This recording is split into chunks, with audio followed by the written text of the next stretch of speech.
আসসালামু আলাইকুম।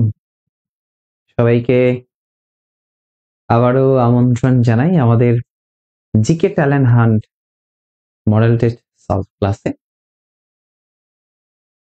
GK talent hunt model test solve class. ঠিক যেমনটা বলছিলাম, প্রতিদিন রাত 10টায় আমাদের মডেল টেস্ট সলভ ক্লাস হয়। আমি একটু সবাইকে আবারও আমন্ত্রণ জানাই আমাদের ক্লাসে। কারা কারা যুক্ত হয়েছে একটু দেখতে চাই।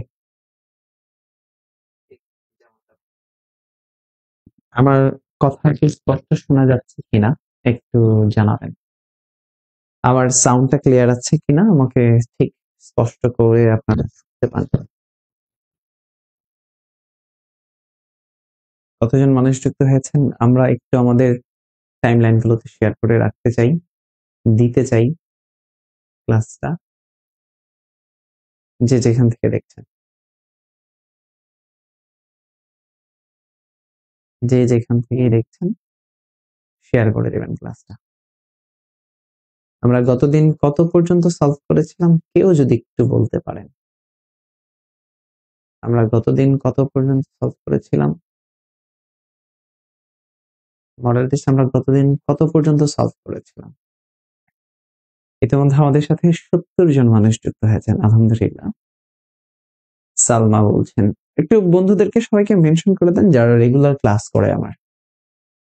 আমরা গতদিন 18 পর্যন্ত সলভ করেছিলাম, তার মানে আজকে আমরা 19 থেকে প্রশ্ন সলভ করব, তাই তো? ওকে, আমরা 19 থেকে সলভ করা শুরু করতে চাই, এখনই শুরু করতে চাই। 19 থেকে এখনই শুরু করতে চাই। 100 জন মানুষ যুক্ত হয়ে গেলে আমরা শুরু করে দিব। 97 জন মানুষ আমাদের সাথে যুক্ত আছে। আমাদের এই সংখ্যাটা যখন 100 জন হবে আমরা তখনই শুরু করে দেব ইনশাআল্লাহ। কাজে একটু মেনশন করে দেন, শেয়ার করে দেন। আপনাদেরকে যেমনটা বলেছিলাম, মেহেজিকে ট্যালেন্ট হান্ট যে মডেল টেস্টটা আছে, দাম মাত্র 50 টাকা। 52টা মডেল টেস্ট আছে এখানে, স্মার্ট মডেল টেস্ট। এই স্মার্ট মডেল টেস্টের আজকে আরেকটা ক্লাস 19 থেকে আমরা শুরু করব। ওকে, 100 জন যুক্ত হয়ে গেছে, থ্যাংক ইউ। আমরা শুরু করব 19 নম্বর প্রশ্নের দিকে। 19 নম্বর মডেল টেস্টের 1 নম্বর প্রশ্নের দিকে তাকাই। 1 নম্বর প্রশ্ন, প্রশ্ন নাম্বার 1 কি বলছে?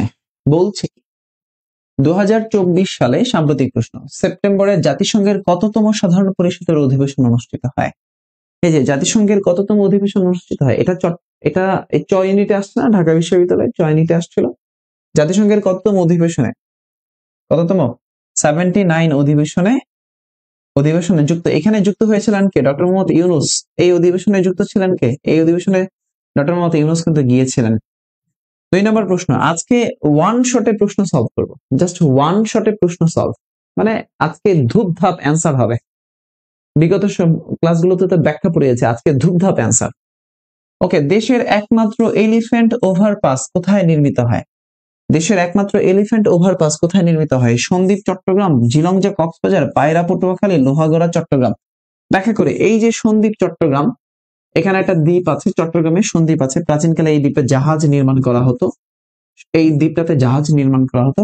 পায়রা, এই পায়রা এটা একটা স্থলবন্দর, পায়রা স্থলবন্দর আছে পটুয়াখালীতে। আচ্ছা, জিলংজা কক্সবাজারে, এখানে সাবমেরিন ল্যান্ডিং স্টেশন, বাংলাদেশের দ্বিতীয় সাবমেরিন ল্যান্ডিং স্টেশন আছে এখানে। তাহলে অ্যান্সার হবে লোহাগড়া চট্টগ্রাম, লোহাগড়া চট্টগ্রাম, 2 এর বি। 3 নম্বর প্রশ্নের দিকে তাকাই, প্রশ্ন 3, অস্ত্র আমদানিতে বাংলাদেশের অবস্থান কত? অস্ত্র আমদানিতে আলোচনা করেছিলাম, অস্ত্র আমদানিতে বাংলাদেশের অবস্থান কত? 3, অ্যান্সার করেন 3, অস্ত্র আমদানিতে বাংলাদেশের অবস্থান বর্তমানে কত? অস্ত্র আমদানিতে বাংলাদেশের অবস্থান কত? 4 নম্বর প্রশ্ন, কৃষি পরিসংখ্যান বর্ষপঞ্জি 2023 অনুযায়ী আলু উৎপাদনে বাংলাদেশের শীর্ষ জেলা কোনটা? কৃষি শুমারি। ওকে, 26তম বলছেন, মানে বাংলাদেশে অস্ত্র আমদানিতে 26তম বলেছেন। ওকে, 26তম বলছেন। মিহিরজিকে পেজ থেকে যারা যুক্ত আছেন তাদের অবস্থা একটু দেখি। 3 এর সি বলছেন, হামিদুর রহমান বলছেন 3 এর সি। আচ্ছা দেখেন, তাহলে অস্ত্র আমদানিতে বাংলাদেশের অবস্থান কততম? বাংলাদেশের অবস্থান কততম অস্ত্র আমদানিতে? 26তম। আচ্ছা, এরপরে আসেন, সবচেয়ে বেশি আলু উৎপাদিত হয় কোন জেলায়? রংপুরে। কোথায়? রংপুরে। আলু উৎপাদনে বাংলাদেশের উৎপাদনের শীর্ষ জেলা বর্তমানে রংপুর। শীর্ষ জেলা বর্তমানে রংপুর।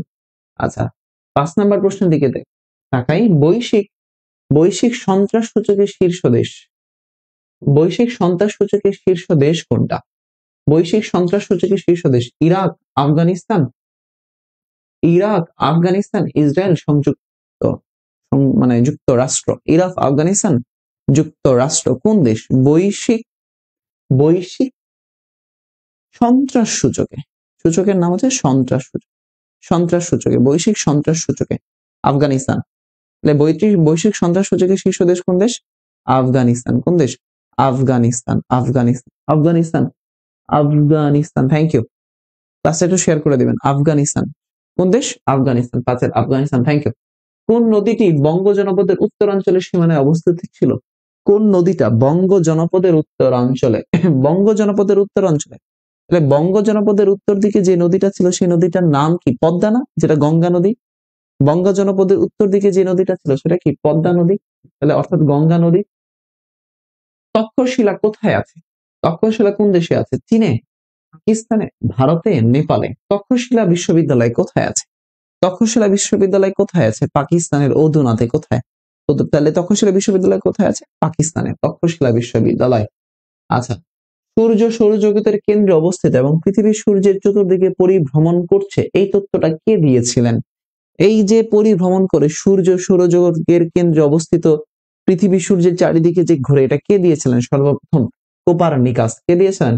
কোপারনিকাস। আজকে একটু দ্রুত আগাবো, হ্যাঁ। কোপারনিকাস।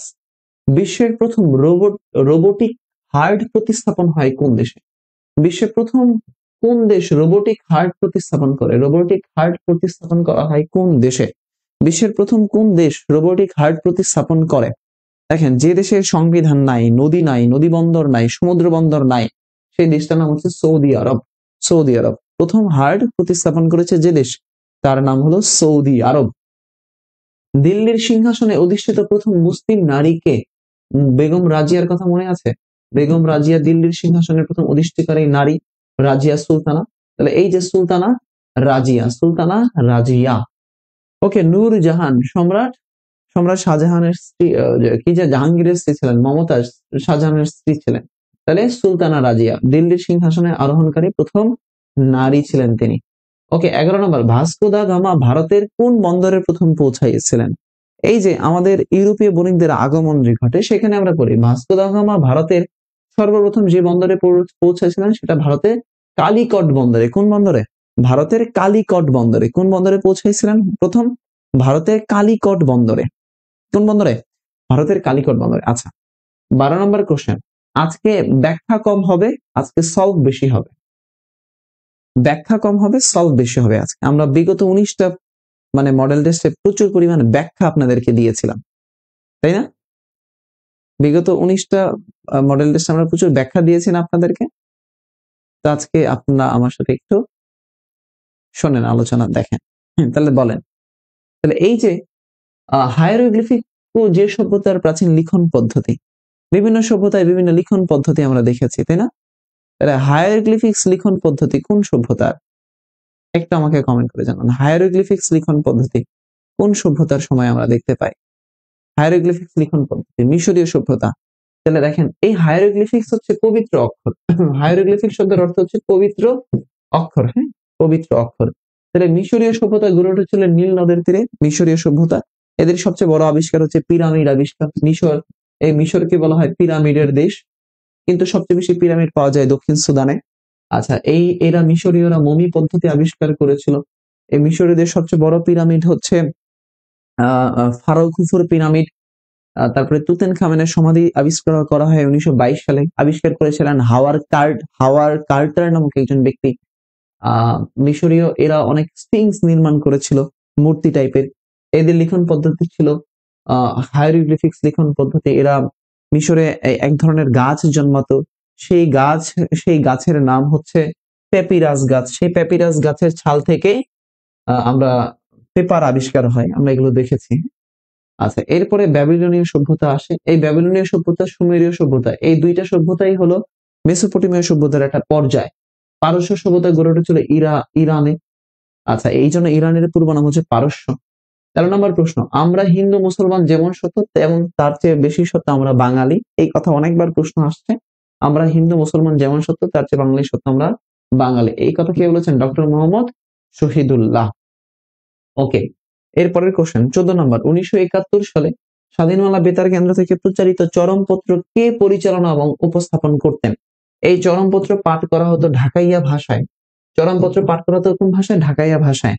এটা পাঠ করতেন এম আর আক্তার মুকুল। কে পাঠ করতেন? এম আর আক্তার মুকুল। এবং তিনি এটা ঢাকাইয়া ভাষায় পাঠ করতেন, রেগুলার পাঠ করা হতো। আর এই চরমপত্র কথিকা, এটা হচ্ছে কথিকা ছিল।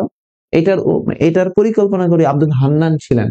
আচ্ছা, এই স্বাধীন বাংলা বেতার কেন্দ্রের একজন একজন পত্রিকা পাঠক ছিলেন, তার নাম ছিল বেলাল আহমেদ। কে ছিলেন? বেলাল আহমেদ। আচ্ছা, 14 নম্বর কোশ্চেন চলে গেল। এবার আসেন 15 নম্বর প্রশ্নের দিকে আসেন। প্রশ্ন নম্বর 15, নিচের কোন দেশটি ক্যারিবিয়ান অঞ্চলে অবস্থিত নয়? দেখেন, আমেরিকাতে 2টা মহাদেশ আছে। এই মহাদেশের অনেকগুলো অঞ্চল আছে। একটা হলো, দেখেন, 4টা অঞ্চল আছে। একটা হচ্ছে উত্তর আমেরিকা অঞ্চল, একটা মধ্য আমেরিকা অঞ্চল, আর একটা হচ্ছে ক্যারিবিয়ান অঞ্চল। এই ক্যারিবিয়ান অঞ্চলের দেশগুলোকে মনে রাখার একটা টেকনিক হচ্ছে, বাবার কিউট ডোমি আন্টির জামাই নিজ হাতে গ্রেনেড ছুড়ে টিএনটি দিবে। বাবার কিউট ডোমি আন্টির জামাই নিজ হাতে গ্রেনেড ছুড়ে টিএনটি দিবে। তাহলে বাবার থেকে হচ্ছে বাহামা দ্বীপপুঞ্জ, বারবাডিস। কিউট থেকে হচ্ছে কিউবা, তাহলে কিউবা বাদ হয়ে গেল। এরপরে বাবার কিউট ডোমি আন্টির জামাই, এই ডোমি থেকে ডোমিনিকান প্রজাতন্ত্র, ডোমিনিকো, 2টা দেশ। আচ্ছা, বাবার কিউট ডোমি আন্টির জামাই থেকে জামাইকা। গ্রেনেড থেকে হচ্ছে গ্রানাডা, তাহলে গ্রানাডা আছে। নিজ হাতে থেকে হচ্ছে হাইতি, তাহলে কিউবা, গ্রানাডা, হাইতি, এগুলো হচ্ছে ক্যারিবিয়ান অঞ্চলের দেশ। দেখেন, এই যে কানাডা, CUM, উত্তর আমেরিকা অঞ্চল নামে একটা অঞ্চল আছে আমেরিকাতে, যেটার দেশ হচ্ছে 3টা: কানাডা, USA, মেক্সিকো। তো এটা ক্যারিবিয়ান অঞ্চলের দেশ না, এটা হচ্ছে উত্তর আমেরিকা অঞ্চলের দেশ। ওকে, 16, চির বসন্তের শহর, চির বসন্তের নগরী বলা হয় কিটো শহরকে। কিটো, তাহলে ইকুয়েডর একটা দেশ আছে, ইকুয়েডর। এই ইকুয়েডরের রাজধানী হচ্ছে কিটো। এই কিটোকে বলা হয় চির বসন্তের নগরী। চির বসন্তের নগরী হচ্ছে কিটো, চির বসন্তের নগরী কিটো। কায়রো, মিশরের একটা শহর হচ্ছে কায়রো। এই বাজারের শহর বলা হয় কায়রোকে। আচ্ছা, ফিলিপাইনের ম্যানিলা, এই ম্যানিলাতে আন্তর্জাতিক পাট গবেষণা কেন্দ্র আছে। বার্লিন, এই বার্লিন প্রাচীর আছে কোথায়? জার্মানিতে। জার্মানিতে বার্লিন প্রাচীর। ওকে, টেকনিক আবার বলবো, টেকনিক মিহিরজিকে বইয়ে দেওয়া আছে। বাবার কিউ ডোমি আন্টির জামাই নিজ হাতে গ্রেনেড ছড়ে টিএনটি দিতে। ওকে, এরপরে আল কাহিরা কোন দেশের পূর্ব নাম ছিল? একটু করি, কায়রো, অসলো, মানচুকিও, মালভিনাস। আল কাহিরা একটু ব্যতিক্রম ধর্মী প্রশ্ন, বিভিন্ন দেশের পুরাতন নাম, বর্তমান নাম। তাহলে আল কাহিরা কোন দেশের পুরাতন নাম ছিল? আল কাহিরা কোন দেশের পুরাতন নাম ছিল? একটু অ্যান্সার করেন তো ভাই, দেখি পারেন কিনা। আল কাহিরা কোন দেশের? কায়রো। কোন দেশের পূর্ব নাম হচ্ছে? কায়রো। তাহলে এই যে আল কাহিরা, এই কায়রো যে শহরটা আছে মিশরের কায়রো, সেই কায়রো শহরের পূর্ব নাম ছিল আল কাহিরা। তাহলে দেখেন, তুরস্কের বর্তমান নাম হচ্ছে তুর্কি। তাহলে তুর্কির পূর্ব নাম হচ্ছে তুরস্ক। তুরস্কের পূর্ব নাম হচ্ছে মানে কনস্টান্টিনোপলের পূর্ব নাম হচ্ছে বাইজেন্টাইন সাম্রাজ্য। একইভাবে ইরাকের পূর্ব নাম হচ্ছে মেসোপটেমিয়া। ইরানের পূর্ব নাম হচ্ছে পারস্য। ফ্রান্সের পূর্ব নাম হচ্ছে দা গল। হ্যাঁ, তারপরে হচ্ছে কি বলে, এই থাইল্যান্ডের পূর্ব নাম হচ্ছে সুবর্ণ ভূমি।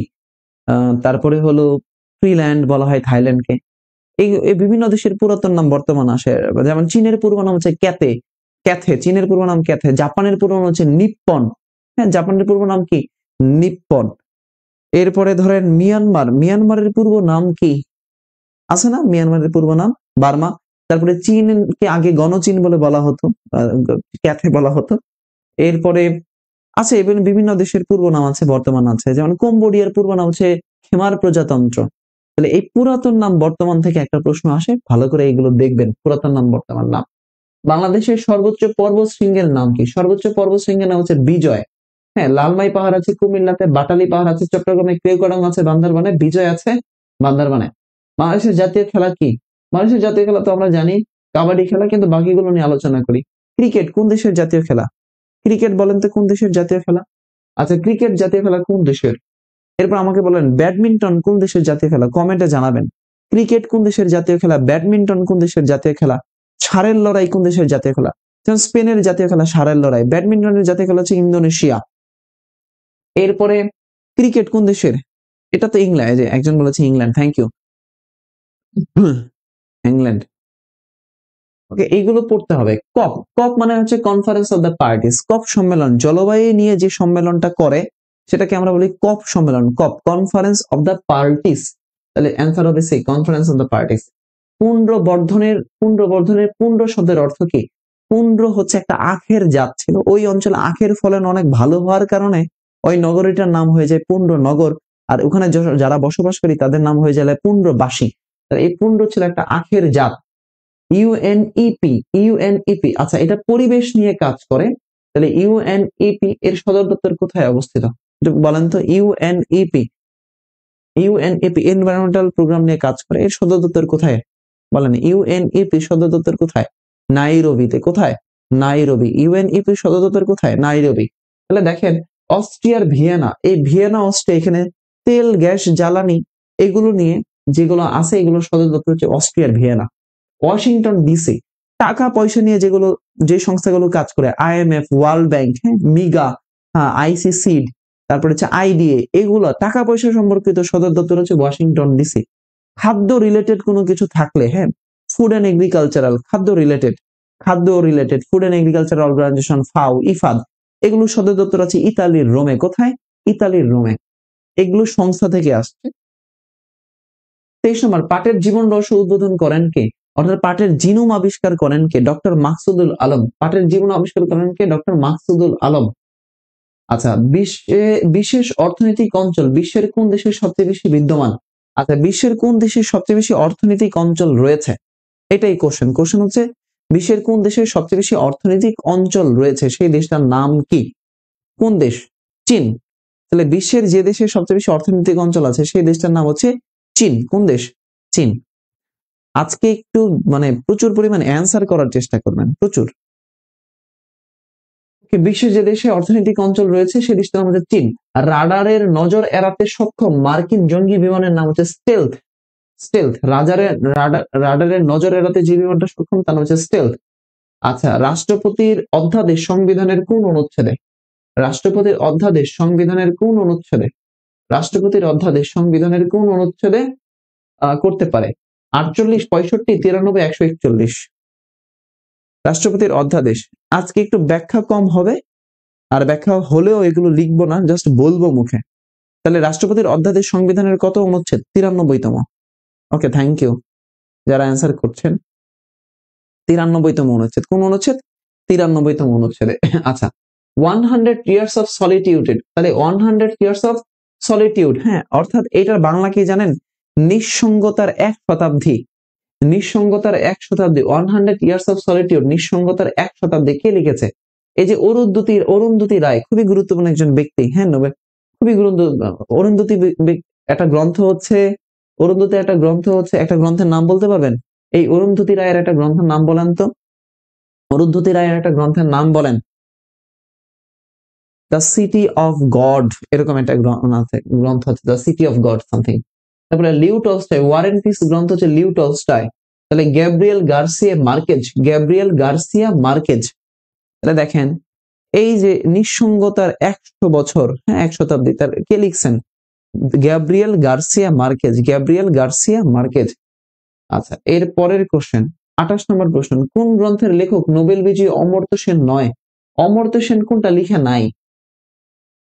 The God of small thing, এই যে একটু আগে বলছিলাম the God of small thing, এটা লিখছে Arundhati Roy, the God of small thing. তাহলে idea of justice, feminine poverty, development, freedom, the God of small thing, এটা লিখছে Arundhati Roy. The God of small thing কে লিখেছে? অরুন্ধতী রায়। তাহলে 28 নম্বর কোশ্চেন অ্যান্সার হবে C, idea of justice Amartya Sen লিখেছে। ফেমিনিন পভার্টির জন্য নোবেল সে 1998 সালে পাইছে। ডেভেলপমেন্ট অ্যাজ ফ্রিডম, এটাও তার লেখা। ওকে, প্রশ্ন, মডেল টেস্ট 19 ডান। কমেন্টে জানান মডেল টেস্ট 19 ডান। কমেন্ট করেন model test 19 done. War and Peace Leo Tolstoy, হ্যাঁ, এটা কমেন্ট করে জানান মডেল টেস্ট 19 ডান।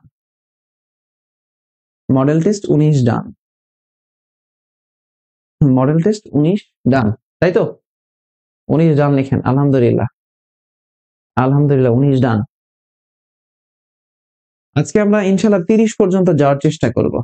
আজকে 30। হ্যাঁ, ইসরায়েলের হামাসের পরিচালিত অভিযানের নাম কি? ইসরায়েলে হামাস যে পরিচালিত মানে ইসরায়েলে হামাস যে অভিযানটা করেছিল, হামাস, সে হামাস অভিযানটার নাম কি? হামাস যে অভিযানটা করেছিল সেই অভিযানটার নাম কি? একটু বলেন, হামাস যে অভিযানটা করেছে তার নাম কি? আসছে অপারেশন আল আকসা ফ্লাড। এটা গত বছরের আলোচনা ছিল, গত বছরের টপিক ছিল, গত বছরের টপিক ছিল, পরীক্ষায় এটা আরেকবার দিলাম আমরা। তাহলে অভিযানের নাম হচ্ছে আল আকসা ফ্লাড। ক্রিমিয়া থেকে রাশিয়া পৃথককারী প্রণালী, ক্রিমিয়া থেকে রাশিয়াকে পৃথককারী প্রণালীর নাম কি? এটা সহজ প্রণালী, প্রণালীগুলো যদি আপনি পারেন তাহলে আইডেন্টিফাই করতে পারবেন, না পারলে দেখুন ডোভার প্রণালী, ইংলিশ চ্যানেল এবং ডোভার প্রণালী ফ্রান্স থেকে ফ্রান্স থেকে যুক্তরাজ্যকে পৃথক করছে, তাহলে ডোভার হবে না। দারদানিলিস তুরস্ক থেকে তুরস্ক, অর্থাৎ এশিয়ার তুরস্ক থেকে ইউরোপের তুরস্ককে। আচ্ছা, বসফরাস, বসফরাস এশিয়ার তুরস্ক থেকে ইউরোপের তুরস্ককে। তাহলে এই তিনটার কোনোটাই না, অ্যান্সার হবে কার্চ প্রণালী। কোন প্রণালী? কার্চ প্রণালী। অ্যান্সার কি? কার্চ। ব্যাখ্যা করেন।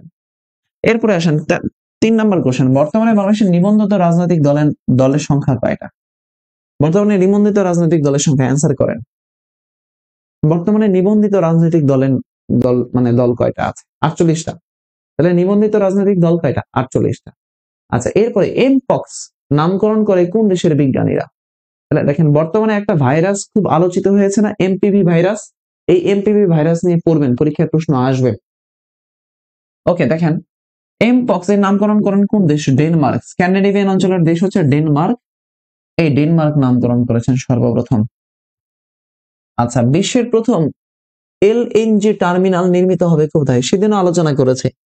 বাংলাদেশের প্রথম এলএনজি টার্মিনাল, বাংলাদেশের প্রথম এলএনজি টার্মিনাল, বাংলাদেশের প্রথম এলএনজি টার্মিনাল কোথায়? মহেশখালী, কক্সবাজার। মহেশখালী কি কক্সবাজার না? মহেশখালী, কক্সবাজার। এলএনজি টার্মিনাল মহেশখালী, কক্সবাজার, কক্সবাজারের মহেশখালীতে। আচ্ছা, 2024 সালে নবম আইসিটি টি-20 বিশ্বকাপ ক্রিকেটের চ্যাম্পিয়ন দেশ কোনটা? তাহলে দেখেন, নারী টি-20 বিশ্বকাপ যেটা, সেই নারী টি-20 বিশ্বকাপে যে চ্যাম্পিয়ন হয়েছে সেই দেশটার নাম কি? নারী টি-20 বিশ্বকাপ ক্রিকেট কোন দেশ? নিউজিল্যান্ড। তাহলে 2024 সালে নিউজিল্যান্ডের নারী টি-20 বিশ্বকাপ। ওকে, এরপরে আসেন মূল্য ও বাজার নিয়ন্ত্রণ ব্যবস্থা ইতিহাস থেকে আসছে। মূল্য গতকালকে আলোচনা করেছিলাম। মূল্য বাজার নিয়ন্ত্রণ ব্যবস্থা করেছিলেন কে? এই দেখেন, সুলতান ইলতুৎমিশ, দিল্লি সালতানাতের প্রকৃত প্রতিষ্ঠাতা। তুগলক তো একটা বংশ ছিল, মোহাম্মদ বিন তুগলক। গিয়াসউদ্দিন বলবান ব্লাড এন্ড আয়রন নীতি গ্রহণ করেছিলেন। আর আলাউদ্দিন খলজি শ্রেষ্ঠ শাসক ছিলেন। এই আলাউদ্দিন খলজি কি করেছিলেন? দ্রব্যমূল্যের বাজার ব্যবস্থা নিয়ন্ত্রণ করেছিলেন, দ্রব্যের বাজার ব্যবস্থা। আচ্ছা, এশিয়ার দীর্ঘতম নদী কোনটা? এশিয়ার দীর্ঘতম নদী একটু দেখেন তো, এশিয়ার দীর্ঘতম নদীর নাম কোনটা? হ্যাঁ, দেখেন, গঙ্গা। হ্যাঁ, গঙ্গা, ভারতীয় নাম গঙ্গা, বাংলাদেশে আসছে পদ্মা নামে। সিন্ধু নদ। হুয়াংহো, এই হুয়াংহো নদী। তাহলে চীনের দুঃখ বলা হয় হুয়াংহো নদী বা ইয়েলো রিভারকে। তাহলে এশিয়ার দীর্ঘতম নদীর নাম কি? ইয়াংসিকিয়াং। কোথায় আছে? চীনে আছে। তাহলে এশিয়ার দীর্ঘতম নদীর নাম কি? ইয়াংসিকিয়াং। কোথায় আছে এটা? চীনে আছে। কোথায় আছে ব্রাদার? চীনে।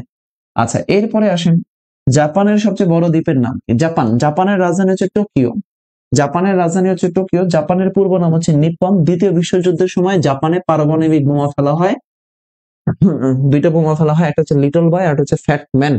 জাপান পৃথিবীর শান্তির সংবিধান হচ্ছে জাপান। তাহলে জাপানের বৃহত্তম বড় দ্বীপ হচ্ছে, 4টা বড় দ্বীপ আছে।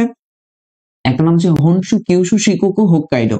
হনশু, কিউশু, শিকোকু, হোক্কাইডো। এর মধ্যে সবচেয়ে বড় হচ্ছে হনশু দ্বীপ। জাপানের সবচেয়ে বৃহত্তম দ্বীপের নাম হচ্ছে হনশু দ্বীপ। জাপানের সংবাদ সংস্থাকে বলা হয় কিয়োডো নিউজ। হ্যাঁ, জাপানের যে সম্রাট হয়, এই জাপানের প্রধান হয় কে? হিরো নারুহিতো। বর্তমানে প্রধান আছে রাজা নারুহিতো। পর্তুগিজরা চট্টগ্রাম বন্দরের নাম দিয়েছিলেন। এই চট্টগ্রামের পূর্ব নাম হচ্ছে পোর্ট গ্রান্ডে। চট্টগ্রামের পূর্ব নাম কি ছিল? Port Grande. তাহলে এই পর্তুগিজরা চট্টগ্রামের নাম দিয়েছিল পোর্ট গ্রান্ডে। আজকেই পড়িয়েছি ভাষা আন্দোলন ভিত্তিক দাম দিয়ে কিনেছি বাংলা, এই গানটা রচয়িতা কে? আজকেই ক্লাস আলোচনা করেছে আব্দুল লতিফ। দাম দিয়ে কিনেছি বাংলা, তোরা আমার মুখের ভাষা কায়রা নিতে চায়, তোরা ঢাকা শহর রক্তে ভাষা এলি, এগুলো কে লিখেছে? আব্দুল লতিফ। আচ্ছা, মিশরীয়রা লেখার জন্য কি ব্যবহার করতো? আমি একটু আগে আলোচনা করছিলাম, মিশরে এক ধরনের গাছ পাওয়া যেত, যে গাছকে আমরা বলতাম প্যাপিরাস গাছ। এই প্যাপিরাসের গাছের ছাল থেকেই কি পেপিরাস গাছের ছাল থেকে কি প্রস্তুত করা হয়েছিল? পেপার, মানে লেখার উপকরণ, যেটা থেকে আমরা পেপার শব্দটা পাই। পেপিরাস কি? পেপার শব্দটা পাই। তাহলে অ্যান্সার হবে কি? পেপিরাস। আজকে ওয়ান শট অ্যান্সার হবে, ওয়ান শট অ্যান্সার। হ্যাঁ, আপনারা অ্যান্সার করতে থাকেন। সেলফ টেস্ট হবে। যুক্তরাষ্ট্রের কোন স্টেটটি ফ্রান্সের কাছ থেকে ক্রয় করছে? আচ্ছা, মার্কিন যুক্তরাষ্ট্র ফ্রান্সের কাছ থেকে ক্রয় করছে লুইসিয়ানা। কোন অঙ্গরাজ্যটা? লুইসিয়ানা। আর রাশিয়ার কাছ থেকে ক্রয় করেছে কোনটা? আলাস্কা অঙ্গরাজ্য। আলাস্কা অঙ্গরাজ্য। রাশিয়ার কাছ থেকে অঙ্গরাজ্য কোনটা? আলাস্কা। দেখেন, আল্লাহ তাআলা একটা কথা বলেন যে ভাই, তুমি যদি পরের জন্য ক্ষতি করার চেষ্টা করো, সেই ক্ষতির সম্মুখীন তুমি হবা। পরের জন্য ক্ষতি করলে সেই ক্ষতির সম্মুখীন তুমি হবা, এটা আল্লাহ তাআলা বলেন। ডোনাল্ড ট্রাম্প ক্ষমতা আসার পরেই কানাডাকে এমন পরিমাণ প্রেসার দিচ্ছে, ডোনাল্ড ট্রাম্প, মার্কিন যুক্তরাষ্ট্র এবং ভারতের একটা প্রেসারের কারণেই এই জাস্টিন ট্রুডো এর পদত্যাগের একটা আমরা শুনলাম। কানাডাকে নিয়ে সে অলরেডি ম্যাপ প্রকাশ করছে, নতুন ম্যাপ। কানাডাকে সে মার্কিন যুক্তরাষ্ট্রের সাথে অ্যাড করছে, এটা হচ্ছে তার কথা। এরপরে দেখেন, আমরা মেক্সিকান গলফের কথা জানি, তাই না? মেক্সিকান গলফের কথা জানি না? মেক্সিকান গলফ মানে মেক্সিকান উপসাগরের কথা তো আমরা জানি, আমি আন্তর্জাতিক পড়ানোর সময় দেখিয়েছিলাম, বা আবার দেখাবো পড়ানোর সময় ম্যারাথন ক্লাসে। তাহলে এই মেক্সিকান গলফ যেটা, সেটা তো সে আরো দীর্ঘ সময়, অনেক বছর আগে থেকে মেক্সিকান গলফের কথা আমরা জানি, এটা ইতিহাসে আছে, নাম আছে মেক্সিকান গলফ। তো এই মেক্সিকান গলফের নাম পরিবর্তন করার চেষ্টা করছে। এই মেক্সিকান গলফের নাম আমেরিকা নাম দিছে, আমেরিকান গলফ হবে এটার নাম। হ্যাঁ, এটার নাম হবে আমেরিকান গলফ। বুঝাইতে পারলেন?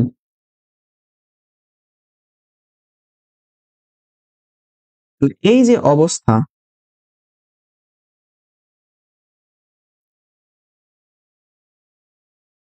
এই যে অবস্থা,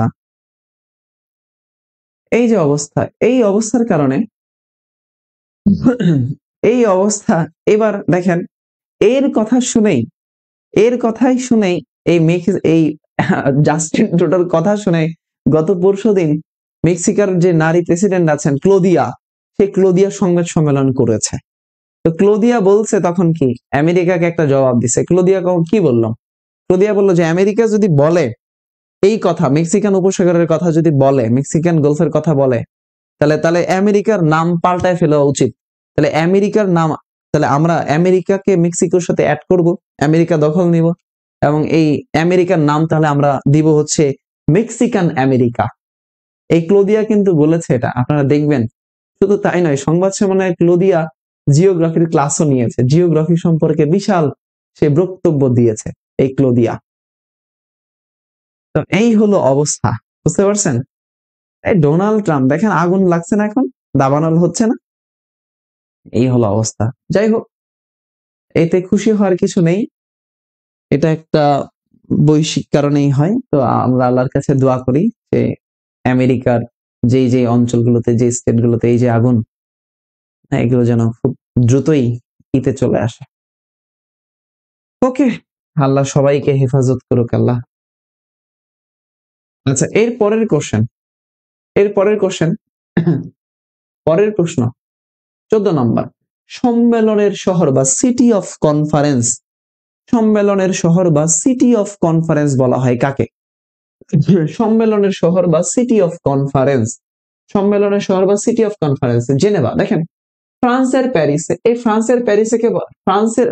যে প্যারিস নগরীটা আছে, এই প্যারিসকে বলা হয় লাভ এন্ড হেভেন।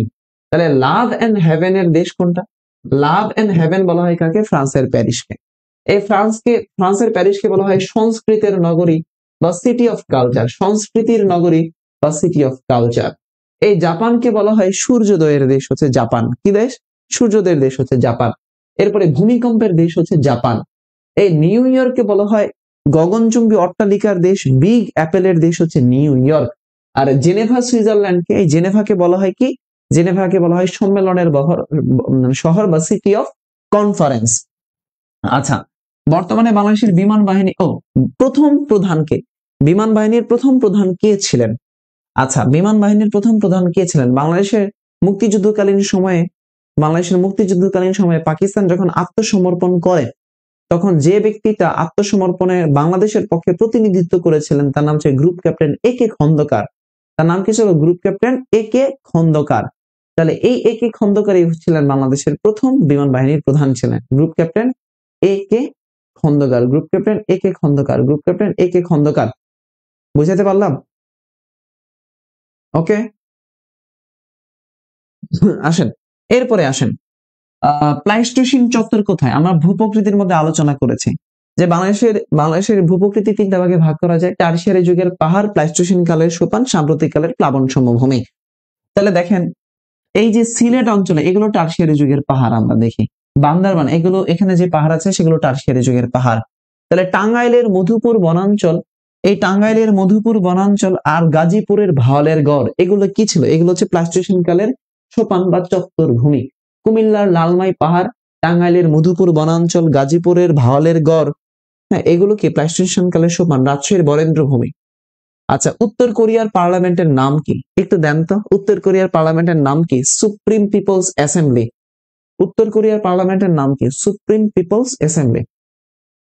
তাহলে জাপানের দেখেন বিভিন্ন দেশের পার্লামেন্টের নামগুলো পরীক্ষায় আসে। যেমন জাপানের পার্লামেন্টের নাম হচ্ছে ডায়াট, মঙ্গোলিয়ার পার্লামেন্টের নাম হচ্ছে থুরাল। মঙ্গোলিয়ার পার্লামেন্টের নাম কি? থুরাল। তারপরে হচ্ছে আইসল্যান্ডের পার্লামেন্টের নাম কি? আইসল্যান্ড। অলথিং। ফিনল্যান্ডের পার্লামেন্টের নাম হচ্ছে এদুস্কুন্ডা। ডেনমার্কের নাম হচ্ছে ফোকেটিং। ইসরায়েলের হচ্ছে নেসেট। তারপরে হচ্ছে মিশর মুজলিস। তারপরে আফগানিস্তান লয়াজিরগা। তারপরে মার্কিন যুক্তরাষ্ট্র 2 কক্ষ বিশিষ্ট আইনসভা। হ্যাঁ, উচ্চ কক্ষের নাম হচ্ছে কি বলেন তো? আর নিম্ন কক্ষের নাম কি বলেন? উচ্চ কক্ষ। মার্কিন যুক্তরাষ্ট্রের উচ্চ কক্ষের নাম কি আর নিম্ন কক্ষের নাম কি? সিনেটের বলবেন, সিনেটের সদস্য কতজন হয়? একটু বলবেন সিনেটের সদস্য কতজন হয়? সিনেটের সদস্য কতজন হয় একটু বলবেন, কমেন্ট করে জানাবেন। সিনেটের সদস্য কতজন?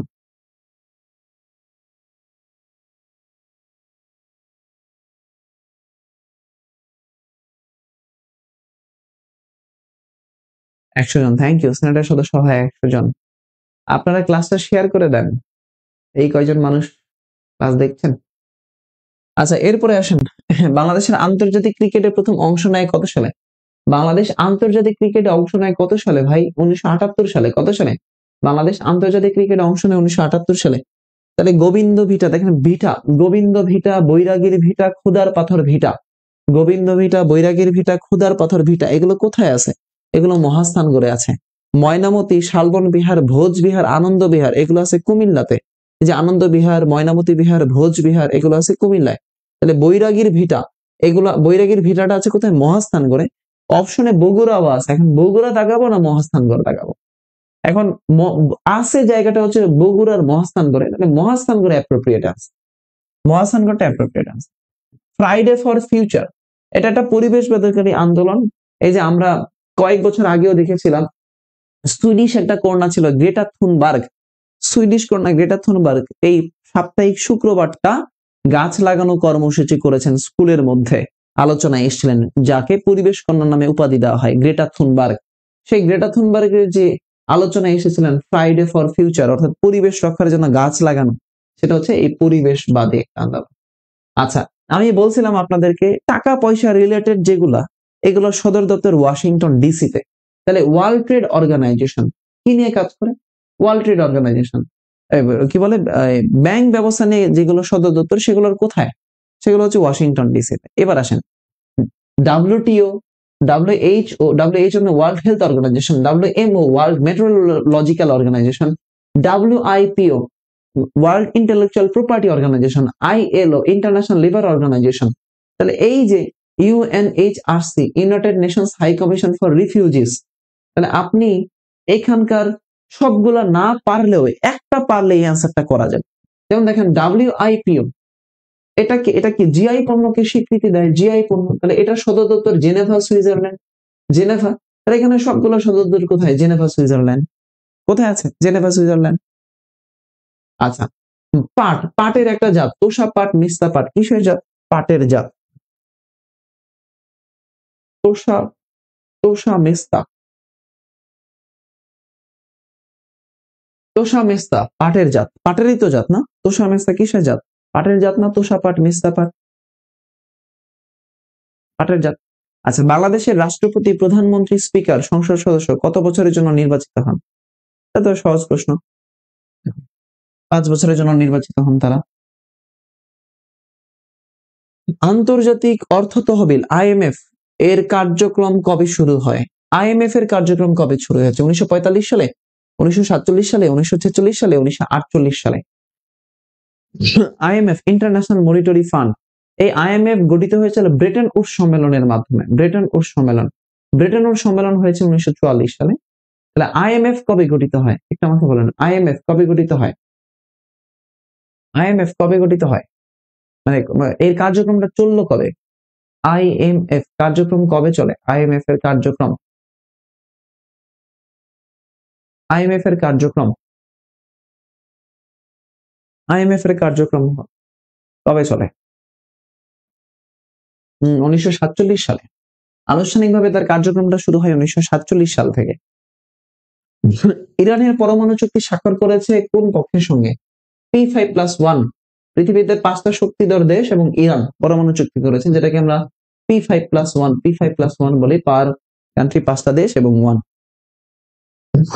Cornerstone of piece, cornerstone of piece দ্বিতীয় বিশ্বযুদ্ধের সাথে জড়িত কর্নারস্টোন অফ পিস কোথায় আছে? সিউল দক্ষিণ Korea, Nagasaki Japan, Okinawa Japan, Beijing চীন। দ্বিতীয় বিশ্বযুদ্ধের সাথে জড়িত একটা জায়গা কর্নারস্টোন অফ পিস বা শান্তির পার্ক। কর্নারস্টোন অফ পিস বা শান্তির পার্ক কোথায় আছে? জাপানের যে জায়গা ওকিনাওয়া, সেই ওকিনাওয়াতে আছে, ওকিনাওয়া জাপান। দ্বিতীয় বিশ্বযুদ্ধের সাথে আরেকটা জড়িত অ্যানা ফ্রাঙ্কের diary, the diary of young guard গ্রন্থটা কোন ভাষায় রচিত হয়েছিল? The diary of young guard বা অ্যানা ফ্রাঙ্কের ডায়েরি। আমরা দ্বিতীয় বিশ্বযুদ্ধকালীন সময়ে অ্যানা ফ্রাঙ্কের কথা পাই, লুকিয়েছিল, তাই না? তাহলে ইয়ং গার্ল সেটা কোন ভাষায় লেখা হয়েছিল? ওলন্দাজ ভাষায়। কোন ভাষায়? ওলন্দাজ ভাষায়। 27 অ্যান্সার এ, ওলন্দাজ ভাষায়। ওকে, মডেল টেস্ট 20 ডান। আমি আজকে বলেছি আজকে ব্যাখ্যা একটু কম হবে, মডেল টেস্ট সলভ বেশি হবে। 20 ডান, কমেন্টে একটু লিখেন মডেল টেস্ট 20 ডান। আপনাদের মানুষ সংখ্যা তো কম, 200 জন মানুষ ক্লাস করছেন মাত্র। এত কম সংখ্যক মানুষ ক্লাস করলে তো ক্লাস নিতে ভালো লাগে না।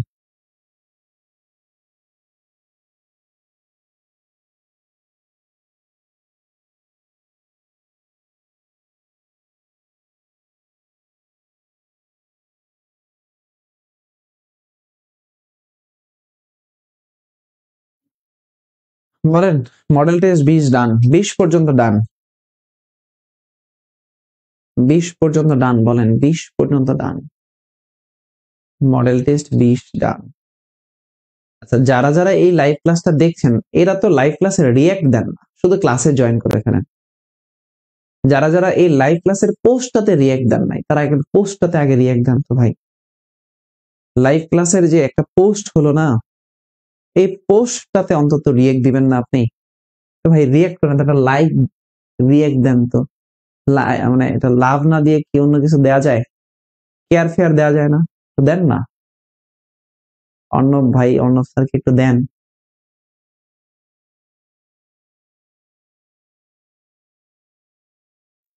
এই এই পোস্টটাতে এই যে ক্লাস হচ্ছে, এই ক্লাসের একটা পোস্ট আছে না লেখা, সেটাতে একটা রিয়্যাক্ট দেন। আরে বেশ ডান। আমি বলি রিয়্যাক্ট দিতে, এরা বলে ডোনাল্ড ট্রাম্প। কি একটা অবস্থা! আপনাদের সব লাভ রিয়্যাক্ট আমাকে দিয়ে দেন। ভালোবাসা, ভালোবাসা না দিলে তো ভালোবাসা পাবেন না। পৃথিবীটাই এরকম, গিভ অ্যান্ড টেকের সম্পর্ক। পৃথিবীর সম্পর্কটা হচ্ছে গিভ অ্যান্ড টেকের সম্পর্ক। ভালোবাসা দিলে আপনারা ভালোবাসা পাবেন, পোস্টের কমেন্টে একটা রিয়্যাক্ট দিয়ে আসেন।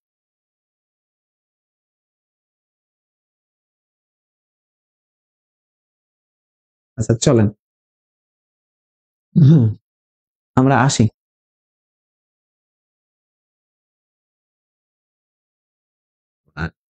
দেখি, আচ্ছা 21 নম্বর মডেল টেস্ট সলভ করবো। 21 মডেল টেস্ট।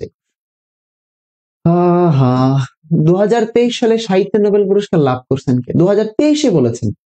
এই 2023 সালে কে সাহিত্য নোবেল পুরস্কার লাভ করেছেন বলেন? 2023 সালে সাহিত্য নোবেল পুরস্কার পেয়েছেন কে? 2023 সালে সাহিত্য নোবেল পুরস্কার পেয়েছিলেন কে? এটা তো পারবেন সবাই আশা করি, ক্লোডিয়া। তাহলে এই যে ক্লোদিয়া 2024 সালে সাহিত্য নোবেল পুরস্কার। ওকে, পাশে থাকলে পাশে পাবেন। হ্যাঁ, পাশে থাকলে পাশে পাবেন না, আসেন একটা কমেন্ট করে পাশে থাকলে পাশে পাবেন, লাইক দিলে লাইক পাবেন। ওকে, 2 নম্বর প্রশ্ন। 16 জুলাই 2024 শহীদ আবু সাইদ বেগম রোকেয়া বিশ্ববিদ্যালয়ের কোন বিভাগের ছাত্র ছিলেন? ইংরেজি বিভাগের ছাত্র ছিলেন। আচ্ছা, European sky shield economy initiative প্রকল্পের উদ্যোক্তা দেশ। ইউরোপিয়ান স্কাই শিল্ড, পরে না, European sky shield, European sky shield, European sky shield. তাহলে এটার উদ্যোক্তা দেশ কোন দেশ? European sky shield, Germany. তাহলে ইউরোপিয়ান স্কাই শিল্ডের উদ্যোক্তা দেশ কোনটা? জার্মানি। কোন দেশ? Germany, Germany. এরপরে আসেন 4। তাহলে এই যে 79তম সাধারণ পরিষদের অধিবেশনের ফাঁকে জো বাইডেন ও ডক্টর মোহাম্মদ ইউনূস দ্বিপক্ষীয় বৈঠক করেন। তাহলে জো বাইডেনের সাথে বৈঠক, এটা এখন জো বাইডেনের আলোচনায় নাই, এই কোশ্চেন আসার সম্ভাবনা কম, কিন্তু সে যে বৈঠক করেছে সেটা তারিখ কত, অর্থাৎ সে যে অধিবেশনে গিয়েছিল, তাহলে কত তারিখে? সেপ্টেম্বর মাসে ছিল। সেপ্টেম্বর মাসের কত তারিখ? 24 সেপ্টেম্বর। তাহলে অক্টোবর না, 24 সেপ্টেম্বর, 24 সেপ্টেম্বর, অক্টোবর না, 24 সেপ্টেম্বর। আচ্ছা, 5 নম্বর প্রশ্নের দিকে তাকান। বাঁধের কথা আসছে, কি বাঁধ? টিপাই মুখ বাঁধ। টিপাই মুখ বাঁধ কোন নদীতে দিয়েছে? দেখেন, পদ্মা, ভারতের যে গঙ্গা নদী, এই গঙ্গা নদীতে ভারত দিয়েছে ফারাক্কা বাঁধ, তাই না? ফারাক্কা বাঁধ। আর বরাক নদী, বরাক আর তুইভাই নদীর সংযোগস্থলে ভারত দিয়েছে টিপাই মুখ বাঁধ। বরাক এবং তুইভাই নদীর সংযোগস্থলে, বরাক এবং তুইভাই নদীর সংযোগস্থলে। ওকে, এরপরে বাংলাদেশের সবচেয়ে প্রাচীন বসতি কোনটা, অর্থাৎ সবচেয়ে প্রাচীন বসতি নগরী কোনটা গড়ে উঠেছিল? তাহলে দেখেন, সোনারগাঁ আছে নারায়ণগঞ্জে, পাহাড়পুরে আছে নওগাঁয়, পুন্ড্রবর্ধন এটা মহাস্থানগড়ে। তাহলে এই পুন্ড্রবর্ধন এটা সবচেয়ে পুন্ড্র জনপদ, সবচেয়ে প্রাচীন জনপদ। তাহলে এখানে যে নগরীটা ছিল সেটা পুন্ড্রনগর, এটাই তো সবচেয়ে প্রাচীন বসতি। তাহলে অ্যান্সার হচ্ছে পুন্ড্রনগর বা পুন্ড্রবর্ধন, সবচেয়ে প্রাচীন বসতি। হাওয়াই দ্বীপপুঞ্জের রাজধানী হুলুলুলু কোথায় অবস্থিত? তাহলে এই যে হুলুলুলু কোথায় অবস্থিত, হুলুলুলু কোথায় অবস্থিত? হাওয়াই দ্বীপপুঞ্জের যে রাজধানী হুলুলুলু, এই হুলুলুলু কোথায় আছে বলেন তো? হুলুলুলু কোথায় আছে? প্রশান্ত মহাসাগরে। কোথায়? প্রশান্ত মহাসাগরে। এই হুলুলুলু কোথায় আছে? প্রশান্ত মহাসাগরে আছে, প্রশান্ত মহাসাগরে, প্রশান্ত মহাসাগর। কোন দেশ প্রথম ভার্চুয়াল ব্যাংক অনুমোদন দেয়? জাপান, কোরিয়া, তাইওয়ান, যুক্তরাষ্ট্র। কোন দেশ প্রথম ভার্চুয়াল ব্যাংক অনুমোদন দেয়? ভার্চুয়াল ব্যাংকের অনুমোদন দেয় কোন দেশ? বলেন, পৃথিবীতে প্রথম ভার্চুয়াল ব্যাংকের অনুমোদন দেয় যে দেশ, সেই দেশটার নাম কি? তাইওয়ান। তাইওয়ানের পূর্ব নাম কি? ফরমোজা। তাইওয়ানের পূর্ব নাম হচ্ছে ফরমোজা, তাইওয়ান দেয়। আচ্ছা, মুঘল আমলে সুবা বাংলার রাজধানী কি ছিল? এই মুঘল আমলে সুবা বাংলার রাজধানী ছিল কোনটা? মুঘল আমলে সুবা বাংলার রাজধানী ছিল সোনারগাঁও। ওকে, আয়ারল্যান্ডের রাজধানী কি? ডাবলিন। আয়ারল্যান্ডের রাজধানী হচ্ছে ডাবলিন, রাজধানী ডাবলিন। লন্ডন শহর, গ্লাসগো শহর। আচ্ছা, হেলভেটিয়া কোন দেশের পূর্ব নাম? দেখেন, লিভিয়ার পূর্ব নাম হচ্ছে ত্রিপলি, লিভিয়া। এই লিভিয়ার রাজধানী হচ্ছে ত্রিপলি। সুইজারল্যান্ডের নাম, পূর্ব নাম হচ্ছে হেলভেটিয়া।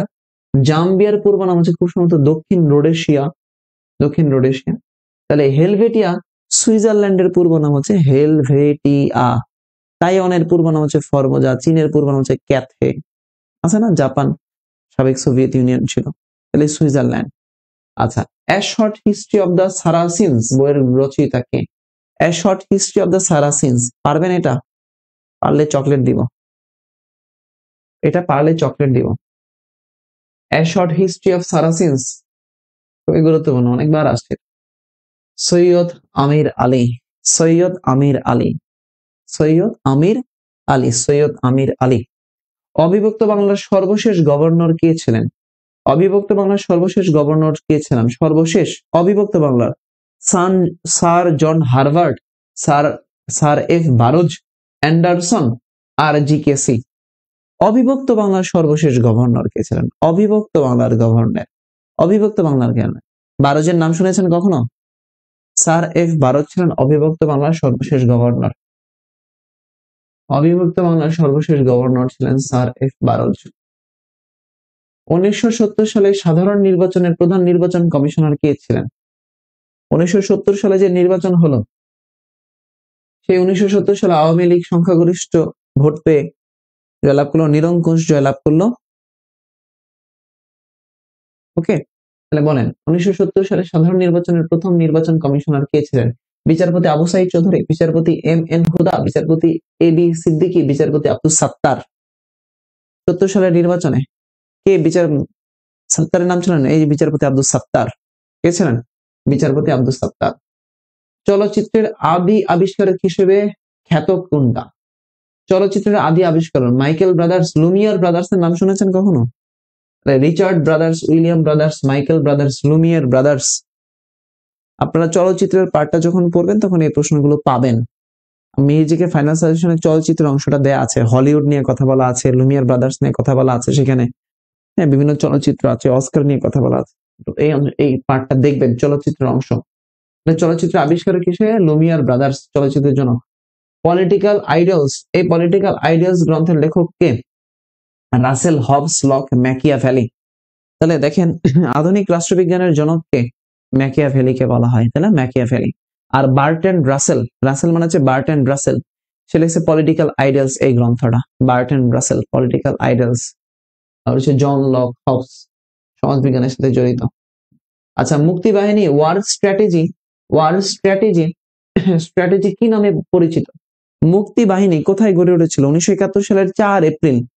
1971 সালের 4 এপ্রিল হবিগঞ্জের তেলিয়াপাড়া চা বাগানে মুক্তি বাহিনী, যেটা মুক্তি ফৌজ, এই মুক্তি বাহিনী বা মুক্তি ফৌজ সেটা কি নামে পরিচিত ছিল? Teliapara war strategy, Teliapara war strategy, Teliapara war strategy. Answer হবে তেলিয়াপাড়া ওয়ার স্ট্র্যাটেজি। সিরাজগঞ্জ কোন নদীর তীরে অবস্থিত? দেখেন তো সিরাজগঞ্জ কোন নদীর তীরে আছে? বিভাগ চিন্তা করেন, আগে বিভাগ চিন্তা করেন। সিরাজগঞ্জ কোন বিভাগের মধ্যে আছে? চিন্তা করেন সিরাজগঞ্জ কোন বিভাগের মধ্যে আছে। আচ্ছা, তাহলে দেখেন তো আমরা সিরাজগঞ্জ পার হয়েই টাঙ্গাইলে যাই না, টাঙ্গাইল হয়ে রংপুরে যাই না। তাহলে যমুনা নদী তো আছে ওখানে, যমুনা ব্রিজ আছে, তাহলে কোন নদী? যমুনা নদী। আচ্ছা, বিশ্ব দারিদ্র দূরীকরণ দিবস পালিত হয় কবে? 1 অক্টোবর, 20 অক্টোবর, 14 নভেম্বর, 17 অক্টোবর। বিশ্ব দারিদ্র দূরীকরণ দিবস। আন্তর্জাতিক দিবসগুলো একটু ভালো করে দেখতে হবে। অক্টোবর মাসের কত তারিখ? 2 অক্টোবর, তাহলে 17 অক্টোবর। 17 অক্টোবর বিশ্ব দারিদ্র দূরীকরণ দিবস। আর অক্টোবর মাসের 2 তারিখ বিশ্ব অহিংস দিবস। হ্যাঁ, 2 অক্টোবর বিশ্ব অহিংস দিবস। বিশ্বের সর্বোচ্চ শৃঙ্গ কোনটা? বিশ্বের সর্বোচ্চ শৃঙ্গের নাম কোনটা? মাউন্ট এভারেস্ট, 8848 মিটার উঁচু মাউন্ট এভারেস্ট। লাঙ্গল পত্রিকাটা প্রকাশকাল কত সাল? এই যে লাঙ্গল, নবযুগ, হ্যাঁ নবযুগ, এই পত্রিকা কাজী নজরুল ইসলামের সাথে জড়িত। তাহলে ধূমকেতু, লাঙ্গল, নবযুগ কাজী নজরুল ইসলামের সাথে জড়িত। এই পত্রিকার প্রকাশকাল কত সাল? ধূমকেতু, লাঙ্গল 1925 সাল। লাঙ্গল কত সালে প্রকাশ করা হয়? 1925 সালে। আচ্ছা, নবেরা আহমেদ, আজকেও নবেরা আহমেদ নিয়ে কথা বলেছিলাম, মনে আছে? আমরা নবেরা আহমেদ নিয়ে কথা বলেছি ওই যে 21শে ভাষা আন্দোলনের সাথে হামিদুর রহমানকে নিয়ে নবেরা আহমেদ কি বানিয়েছিলেন? আমাদের বর্তমান যে শহীদ মিনার আছে সেই শহীদ মিনার। তাহলে নবেরা আহমেদ কে ছিলেন? একজন নাট্যশিল্পী না, নৃত্যশিল্পী না, কণ্ঠশিল্পী না, একজন ভাস্কর শিল্পী। কি ছিলেন? ভাস্কর শিল্পী। ব্ল্যাক টাইগার বলা হয় কোন চিংড়িকে? ব্ল্যাক টাইগার, দেখেন চিংড়ি, এই চিংড়িকে বলা হয় হোয়াইট গোল্ড। হোয়াইট গোল্ড 80-র দশক থেকে, 80-র দশক থেকে, এই 80-র দশক থেকে চিংড়ি রপ্তানি করা হয়। চিংড়ি চাষের জন্য বাংলাদেশের খুলনা অঞ্চল খুবই বিখ্যাত, খুলনার পাইকগাছা। আর এই খুলনা অঞ্চলকে বলা হয় বাংলার কুয়েত সিটি। চিংড়ি 2 ধরনের, একটা হচ্ছে গলদা চিংড়ি, একটা হচ্ছে বাগদা চিংড়ি। আর এই বাগদা চিংড়িকে বলা হয় ব্ল্যাক টাইগার। বাগদা চিংড়িকে কি বলা হয়? Black tiger. বাগদা চিংড়ি black tiger. Transparency international, TIB, দুর্নীতির জন্য যে আন্তর্জাতিক সংস্থা, ট্রান্সপারেন্সি ইন্টারন্যাশনাল, এই সদর দপ্তর কোন দেশ ভিত্তিক? জার্মানি, যুক্তরাজ্য, যুক্তরাষ্ট্র, সুইডেন। বাংলাদেশে এটার একটা প্রতিষ্ঠান আছে, TIB, transparency international of Bangladesh. এটা কোন দেশ ভিত্তিক? এটা ট্রান্সপারেন্সি ইন্টারন্যাশনাল কোন দেশ ভিত্তিক বলতে পারবেন? জার্মানি। তাহলে জার্মান ভিত্তিক একটা প্রতিষ্ঠান হচ্ছে এই ট্রান্সপারেন্সি ইন্টারন্যাশনাল। বাংলাদেশের সামরিক জাদুঘর কোন জেলায় অবস্থিত?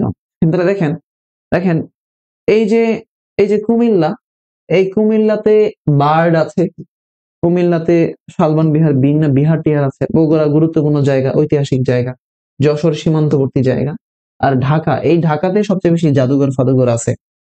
যেমন টাকার জাদুঘর মিরপুর ঢাকা, মুদ্রা জাদুঘর যেটা মিরপুর ঢাকা, মুক্তিযুদ্ধ জাদুঘর আগারগাঁও ঢাকা, বিজ্ঞান জাদুঘর আগারগাঁও ঢাকা, সামরিক জাদুঘর এই আমাদের কি বলে এটাকে বিজয় সরণির পাশেই আছে সামরিক জাদুঘর, ঢাকা। আচ্ছা, এরপরে আপনি বলেন লোক কারুশিল্প জাদুঘর সোনারগাঁও, জাতীয় জাদুঘর ঢাকা, বরেন্দ্র গবেষণা জাদুঘর রাজশাহী, পানি জাদুঘর পটুয়াখালী। আছে না বিভিন্ন জাদুঘর, এই জাদুঘর গুলো একটু ভালো করে দেখবেন। এরপরে আন্তর্জাতিক এরপরে চিত্রকর্ম, জলের নিনাদ মেলার পথে কোন চিত্রশিল্পী? পারবেন, পরীক্ষায় প্রশ্ন আসছে, গত বছরে আসছে, জলের নিনাদ মেলার পথে, এটা গত বছরে আসছে, মেলার পথে, গত বছরের আগের বছর, গত বছরের আগের বছর আসছে এই সফিউদ্দিন আহমেদের চিত্রকর্ম নিয়ে, জলের নিনাদ মেলার পথে, সফিউদ্দিনের চিত্রকর্ম, জলের নিনাদ মেলার পথে। ওকে, 1971 সালে সিলেটের পাদুয়া গ্রামটা দখল নেয় ভারত কত সালে? এটা পুনরুদ্ধার করছে কত সালে? 1952 সালে। দেখেন 1952 সালে ভারত বাংলাদেশের সিলেটের যে পাদুয়া গ্রামটা, সীমান্তবর্তী গ্রাম, সেই পাদুয়া গ্রামটা দখল নিয়েছিল কত সালে? 1952 সালে। পরবর্তীতে এটা আমরা ফিরে পাই 2001 সালের দিকে। কত সালে ফিরে পাই? 2001 সালে। তাহলে এই যে পাদুয়া গ্রাম, পাদুয়া সিলেটের, কবে ফিরে পাই? 2001 সালে। আর 1952 সালে এটা আমরা ভারত দখল নিয়েছি। Okay, 27 done. Model test 22, model test 22। এই 22-এর মধ্যে আপনারা সবাই 1 থেকে 3 পর্যন্ত অ্যান্সার করেন। 22-এর 1 2 3, 22-এর 1 2 3 অ্যান্সার করেন, 22-এর 1 2 3 অ্যান্সার করেন। আমি আপনাদের অ্যান্সার গুলো একটু দেখব, যে পেজ থেকে আছেন সেই পেজের অ্যান্সার করেন।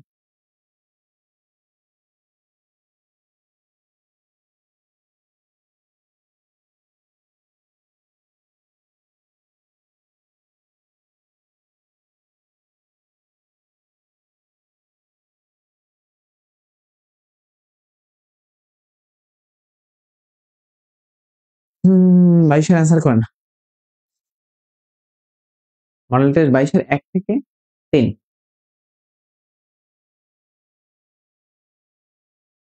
মডেল টেস্ট 21 ডান, হুররে না? অন্তত আমার সাথে রেগুলার ক্লাস করলে ভাইয়া জুম করে দেন প্লিজ, চোখে কম দেখি। জুম অলরেডি সর্বোচ্চ জুম করে দিয়েছি। জুম ফোনটা ল্যান্ডস্কেপ করে নেন আপু,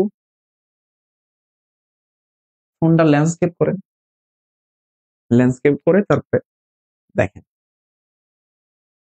নরে বলছেন, আচ্ছা এরপরে বলছেন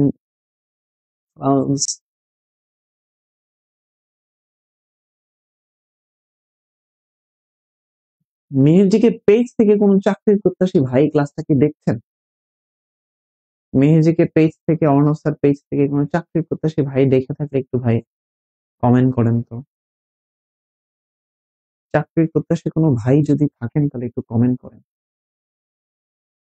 হ্যাঁ, জব লিখেন, জাস্ট জব একটু লিখেন তো ভাই, কারা আছেন, অডিয়েন্স কারা? আমি তো শুধু সলভই করাচ্ছি, কারা দেখছেন একটু দেখি। আপনাদের কাছে কি ট্যালেন্ট হান্ট বইটা আছে? দেখেন, আমি হয়তো এখানে বোর্ডে সলভ করাচ্ছি, আপনি দেখছেন, কিন্তু আপনার নিজের কাছে বইটা থাকলে ভালো, নিজের কাছে বইটা থাকলে ভালো। কেন ভালো? ফাইনাল সাজেশন এবং ট্যালেন্ট হান্ট দুইটা বই একসাথে রাখেন, ফাইনাল সাজেশনটা রিভিশন করার পর ট্যালেন্ট হান্ট করেন, প্রতিদিন 5টা করে ট্যালেন্ট হান্ট করেন, তাহলে ভালো লাগবে। দেখবেন আপনার কাছে বইটা থাকা, আপনার কাছে এমন মনে হতে পারে যে স্যার তো করাই দিচ্ছে, হ্যাঁ স্যার তো করিয়ে দিচ্ছে, আমার কাছে থাকা দরকার কি না, থাকাটা জরুরি। থাকলে আপনি বারবার কোশ্চেন গুলো দেখবেন, নিজের চোখে দেখলেও অন্তত ভালো লাগবে। জব প্রার্থী ভাই যারা আছেন একটু কমেন্ট করবেন।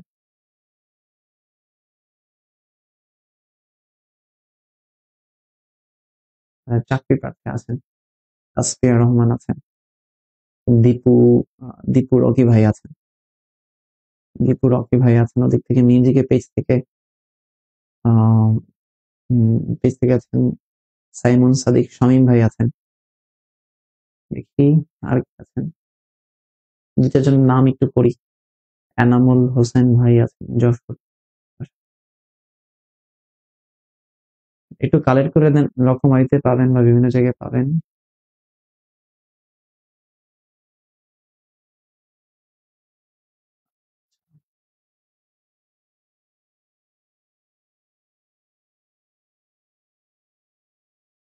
জানতে চাই ভাই জব ক্যান্ডিডেট। আচ্ছা, হাসিব ভাই, ও হাসিব ভাই তো আমাকে আমার পেট ব্যাচের শিক্ষার্থী নাকি, খুব সম্ভবত জানি না। হাসিব ভাইয়ের সাথে আমার কথা হয়েছিল একবার। ওকে, চলেন আমরা একটু তাহলে আবার আলোচনায় ফিরে আসি। হ্যাঁ, দেখেন বিশ্ব মুক্ত গণমাধ্যম শুধু বিশ্বে মুক্ত গণমাধ্যম যে সূচক আছে, সে বিশ্ব বিশ্ব মুক্ত গণমাধ্যম সূচকের শীর্ষ দেশ কোনটা, সেটা প্রশ্ন। তাহলে গণমাধ্যম সূচকের শীর্ষ দেশ বর্তমানে কোনটা? নরওয়ে। নরওয়ে। যারা অ্যান্সার করেছেন সে ঠিক আছে। 2030 সালে 26তম যে শীতকালীন অলিম্পিকটা হবে কোন দেশে হবে? ফ্রান্সে হবে। ঠিক আছে। 2024 সালে 31তম এপেক এর সম্মেলন অনুষ্ঠিত হবে পেরুতে, পেরুর শহর লিমাতে হবে। ঠিক আছে। আচ্ছা, পাসপোর্ট, এবার আসেন এই পাসপোর্ট চালু করে দেশ হিসেবে বাংলাদেশের অবস্থান 119তম, অসংখ্যবার এটা আসছে এই পাসপোর্টে। আচ্ছা, এলডিসি নিয়ে আলোচনা বলছি, এলডিসি তাহলে দেখেন 2023 সালে এলডিসি থেকে বের হয়েছে, এবছরে ওই 23টা আসবে না, আসবে হলো ওই 2024 সালে এলডিসি থেকে বের হয়েছে কে। হ্যাঁ? এরপরে বর্তমানে এলডিসি ভুক্ত দেশ হয় এই এই জায়গাগুলো আমি সাম্প্রতিক দেখবেন এলডিসি গুলো, এলডিসি নিয়ে। এটা ভুটান 2023 বের হয়েছে ভুটান। কুষ্টিয়া জেলা কোন জনপদের অন্তর্ভুক্ত ছিল বলেন তো ভাই, কুষ্টিয়া কোন জনপদের অন্তর্ভুক্ত ছিল? 15 জনপদ তো হবেই না, সমতট কুমিল্লা নোয়াখালী আর ওদিকে বঙ্গ বাকি। তাহলে কুষ্টিয়া কোন জনপদের অন্তর্ভুক্ত ছিল? বাকি থাকে বঙ্গ।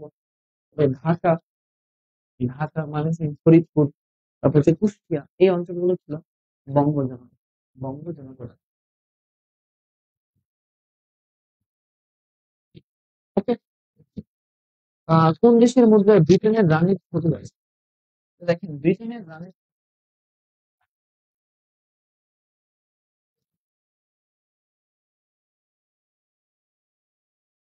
ছবি আছে, ব্যাপক কথা কানাডা, কানাডার রাজধানী হচ্ছে অটোয়া।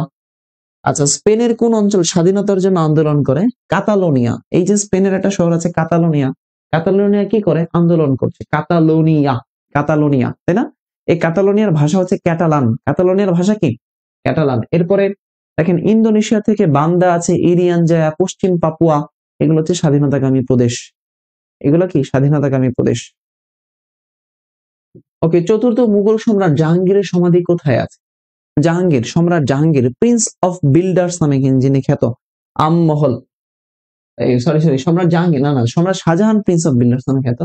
সম্রাট জাহাঙ্গীর, সম্রাট জাহাঙ্গীরের কথা বলেছিলাম, সম্রাট জাহাঙ্গীরের কথা বলেছিলাম যে বাবার হইল আবার জ্বর সারিল ঔষধে। 6জন মুঘল দক্ষ শাসক নিয়ে আলোচনা করেছিলাম। তাহলে জাহাঙ্গীরের সমাধি কোথায় আছে? লাহোরে। কোথায় আছে? লাহোরে, লাহোরে। একজন বলছে কিছুই শোনা যায় না, কেন ভাই? অবশ্যই শোনা যায় ভাই। এই যে পূজা চক্রবর্তী বলছে কিছুই শোনা যায় না। আপনারা একটু বলেন তো শোনা যায় কিনা? সাউন্ড প্রবলেম হচ্ছে? আমার এখানে তো সাউন্ড একদম ঠিক আছে, সাউন্ড তো শোনা যাচ্ছে।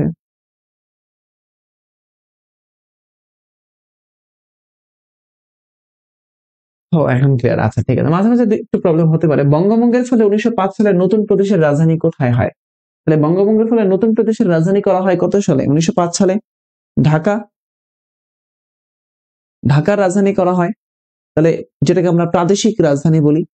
আচ্ছা, জাতীয় প্রতীক সরকারিভাবে অনুমোদন পায় কবে? জাতীয় প্রতীক, তাহলে জাতীয় পতাকার ডিজাইনার পটুয়া কামরুল হাসান, জাতীয় প্রতীকেরও ডিজাইনার পটুয়া কামরুল হাসান। ওকে, তাহলে এই প্রতীকের ডিজাইন এটা কবে করা হয়েছে? 13ই জানুয়ারি নাকি 17ই জানুয়ারি? এই দুইটার মধ্যে আপনাদের কনফিউশন হতে পারে। দেখেন, জাতীয় সঙ্গীত গ্রহণ করা হয়েছে 13 তারিখে, এবং একইভাবে আমাদের যে জাতীয় পতাকা আছে সেই জাতীয় পতাকা, খেয়াল করেন, তাহলে জাতীয় পতাকা কবে গ্রহণ করা হয়েছে? 13 তারিখে। আর যেটা প্রতীক সেটা 18ই ফেব্রুয়ারি 1972 সালে।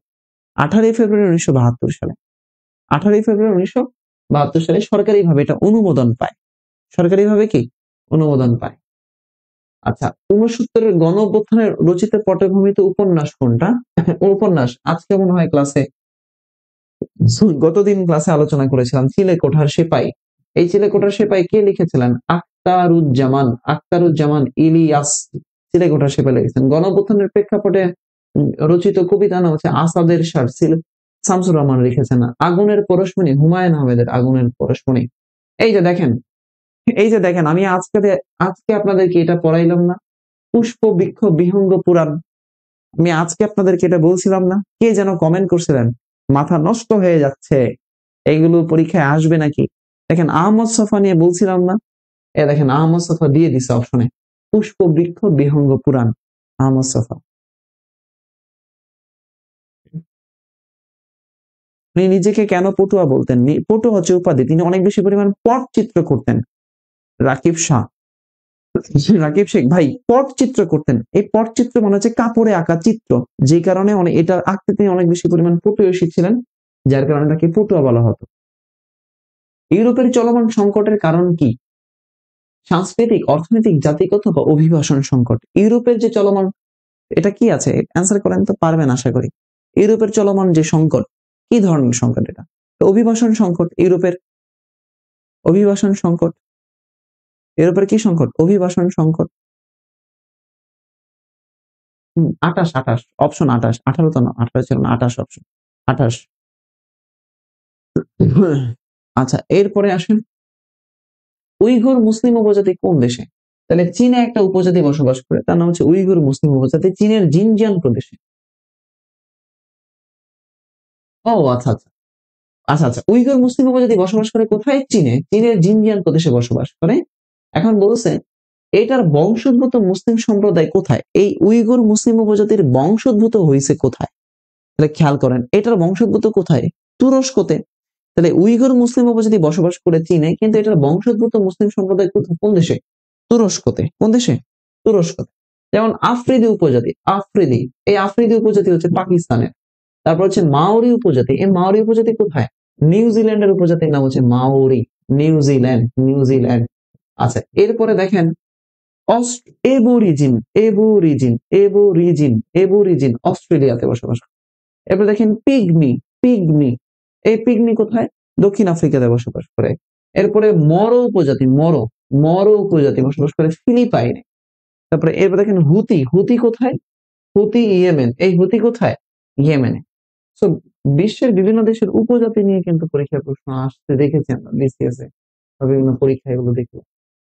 আচ্ছা, 15 নম্বর প্রশ্ন, কোন ভাস্কর্যটি জয়নুল আবেদিনের নয়? ভাস্কর্য মানে কোনটা জয়নুল আবেদিনের? ছোট না, যাকে চিত্রশিল্পী হবে। কোন চিত্রটা জয়নুল আবেদিনের নয়? তাহলে ম্যাডোনা 43 আসছে, সংগ্রাম এঁকেছে। তারপর হচ্ছে গায়ের বধূ মই টানা, এগুলো জয়নুল আবেদিন এঁকেছে। নবান্ন এঁকেছে, মুক্তিযুদ্ধ এঁকেছে। এগুলো আমরা ছন্দ দিয়ে পড়িয়েছিলাম আপনাদেরকে। তাহলে দেখেন তো, এই শিয়াল উকিদা এগুলো কার? 3 কন্যা স্নান করে নায়র সাজে রায়বেশে নৃত্য করে, তারপরে হচ্ছে একজন উকি দেয়, তারপরে সেই উকি দেওয়ার ফলে কে জেলে পেঁচা শিয়াল বলে। তাহলে এগুলো কার? পটুয়া কামরুল হাসানের।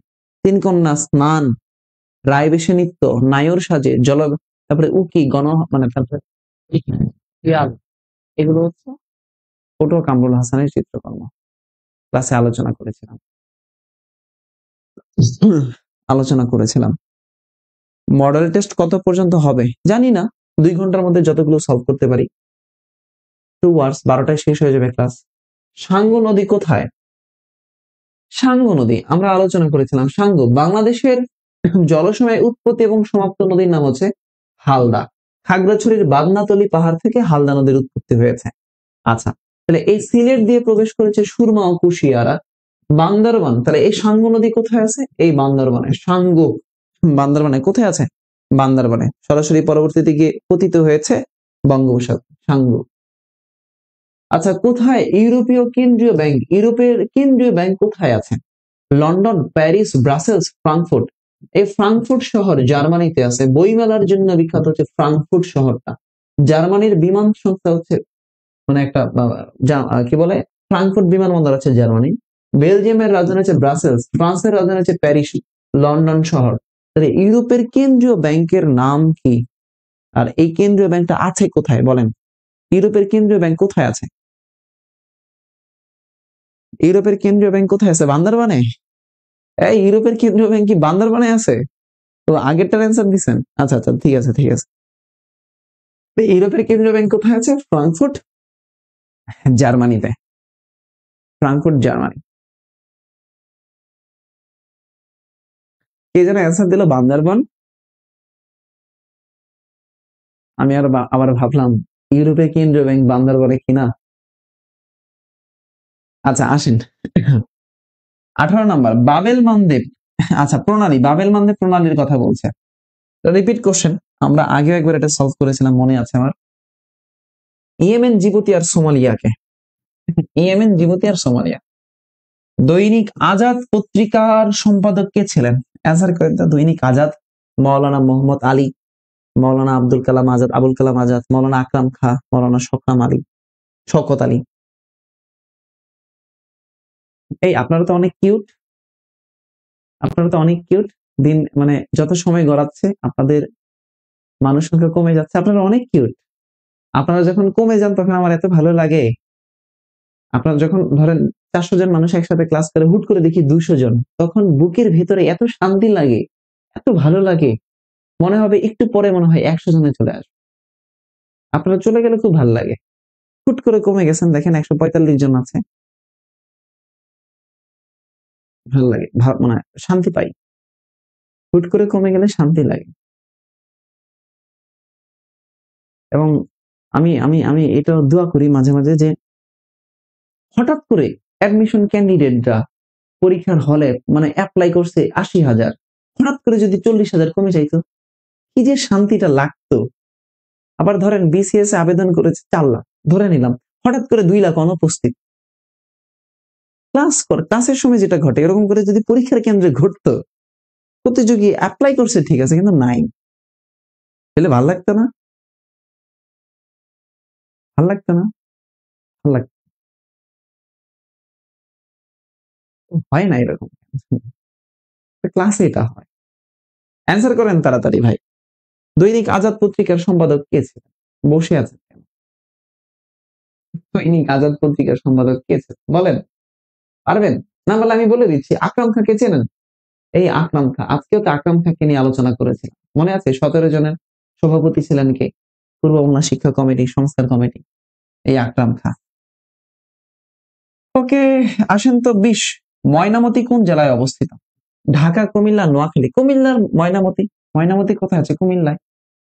পৃথিবীর সবচেয়ে বড় সংবাদ সংস্থার নাম কি? এই যে গণযোগাযোগ সাংবাদিকতার টপিক, যারা জাহাঙ্গীরনগরে পরীক্ষা দেবেন, এগুলো গণযোগাযোগের টপিক। তাহলে পৃথিবীর সবচেয়ে বড় সংবাদ সংস্থার নাম কি? সরি, কাশি প্রচুর হচ্ছে ভাই।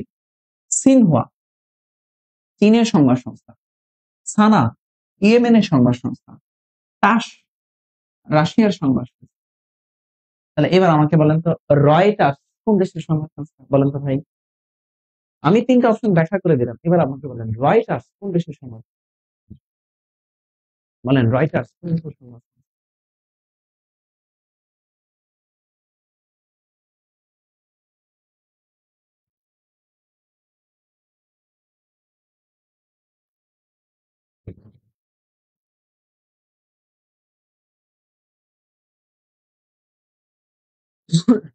রয়টার্স কোন দেশের? কুমিল্লা।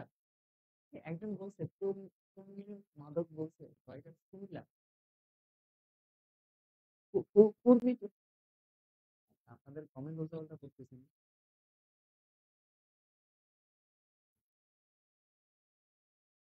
ভাই রয়টার্স কোন দেশের? British, UK. Okay, thank you. তাহলে সবচেয়ে প্রাচীন সংবাদ সংস্থা কোনটা? সবচেয়ে বড় সংবাদ সংস্থা? রয়টার্স। এই যে গতদিন শাহনামা নিয়ে আলোচনা করছিলাম। শাহনামা ফেরদৌসি কর্তৃক রচিত হচ্ছে শাহনামা। ফেরদৌসি। এই ফেরদৌসি কে ছিলেন ভাই জানেন? ফেরদৌসি কে ছিলেন? এই যে গজনীর সুলতান মাহমুদ না? এই সুলতান মাহমুদের এই সুলতান মাহমুদের এই সুলতান মাহমুদের সভাপতি কে ছিলেন? ফেরদৌসি। এই ফেরদৌসি কর্তৃক রচিত হয়েছিল শাহনামা। ফেরদৌসি কিন্তু একটা পুরুষ, ঠিক আছে? ফেরদৌসি। যে কোন ভাষায়? আরবি, ফার্সি, উর্দু। আরবি, ফার্সি, উর্দু, ফরাসি। এই সাউন্ড সাউন্ড নাই, সাউন্ড নাই। সাউন্ড কি ঠিক আছে? সাউন্ড ঠিক আছে?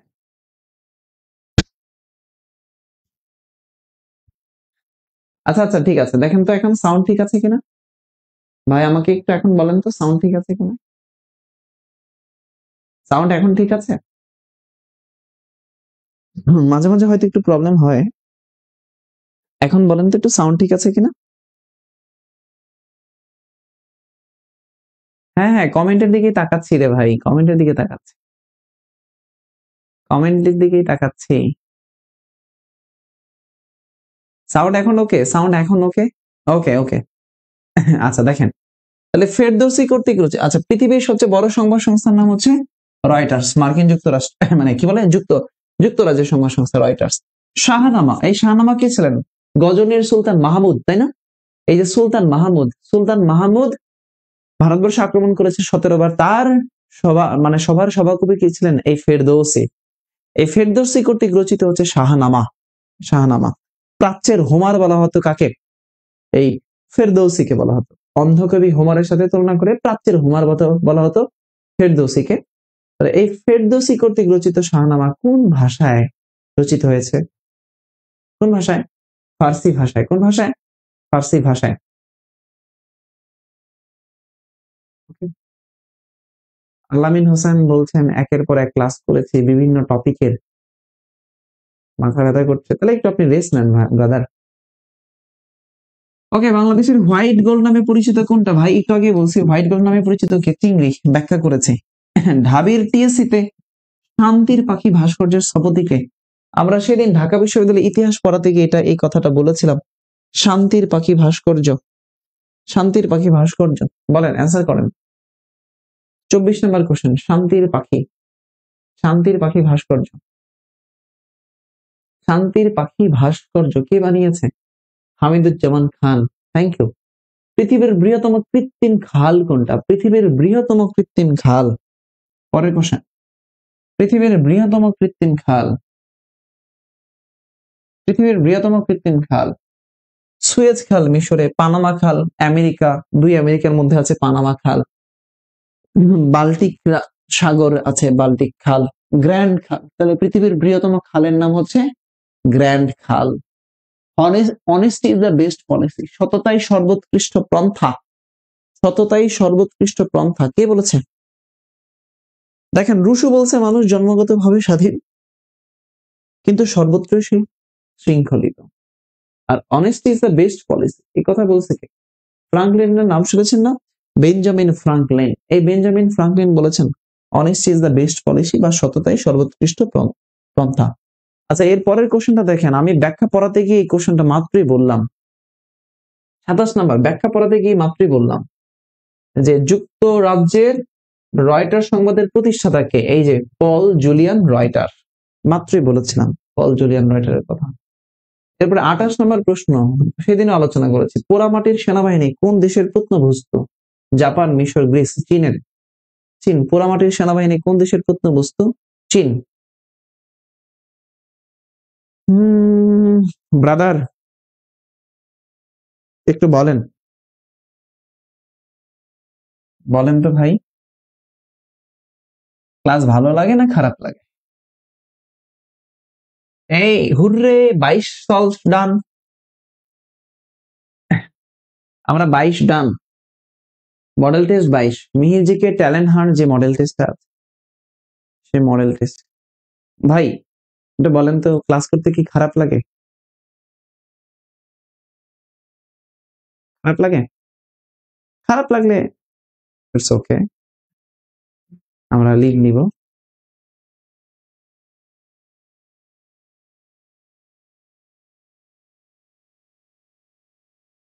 বাইশটা কোশ্চেন সলভ, ডান। অর্ণব স্যারের ক্লাস করতে খারাপ লাগে?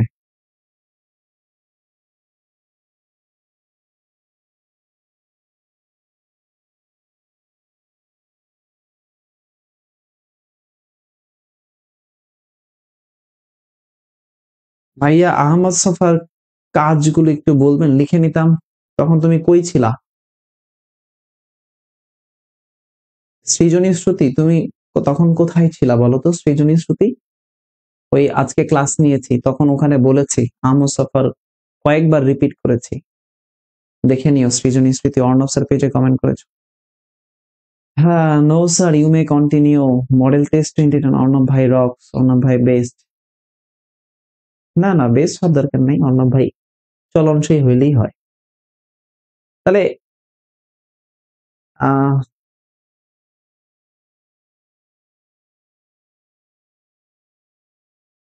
আসিফ,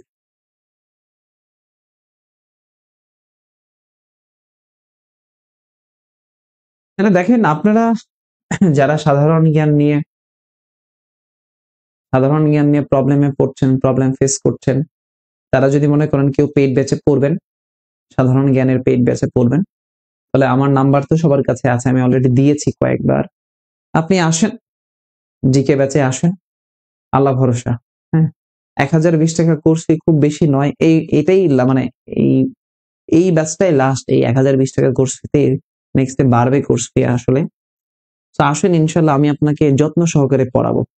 এবং আপনারা বিশ্বাসও করতে পারবেন না যে আমি আমার পেইড ব্যাচে একটা টপিক যখন পড়াই, ধরেন মুক্তিযুদ্ধ পড়ালাম, আজকে ধরেন মুক্তিযুদ্ধ পড়ালাম, 2টা পার্টে নিব ক্লাস বা 3টা পার্টে ক্লাস নিব, মুক্তিযুদ্ধের পার্ট 1, পার্ট 2, পার্ট 3। আমরা নেক্সট দিন মুক্তিযুদ্ধের উপরে এরকম 100 প্রশ্ন সলভ করি, এরপরে মুক্তিযুদ্ধের উপরে আমরা পরীক্ষা নেই। মানে এইভাবে প্রত্যেকটা ক্লাস আমি শেষ করি, প্রচুর পরিমাণ হার্ড ওয়ার্ক করে, ডেডিকেশন দিয়ে এবং প্রচুর ইনফরমেশন দিয়ে, এবং নট অনলি থিওরি, ম্যাপ, চিত্র, অ্যানিমেশনের মাধ্যমে দেখায় পড়াই, যতটুকু চেষ্টা করি আমি। তো যারা মনে করেন আসতে চান, আসবেন, আল্লাহ ভরসা। ওকে, এর পরের কোশ্চেনটা দেখি। বাংলাদেশ এলডিসি ভুক্ত কবে হয়েছে? লিস্ট ডেভেলপমেন্ট কান্ট্রিজ এর মধ্যে বাংলাদেশ কবে আসছে? বাংলাদেশ এলডিসি ভুক্ত হবে 2026 সালে, কিন্তু বাংলাদেশ এলডিসি ভুক্ত কবে হয়েছে এটার অ্যান্সার করেন। বাংলাদেশ এলডিসি ভুক্ত হয়েছে কবে? গতদিনও আলোচনা করেছি, থিওরি ক্লাসে আলোচনা করেছি যে এলডিসি ভুক্ত, এলডিসি ভুক্ত, এলডিসি ভুক্ত কবে হয়েছে? 1975 সালে এলডিসি ভুক্ত হয়েছে। কত সালে? 1975 সালে এলডিসি ভুক্ত হয়েছে। আচ্ছা,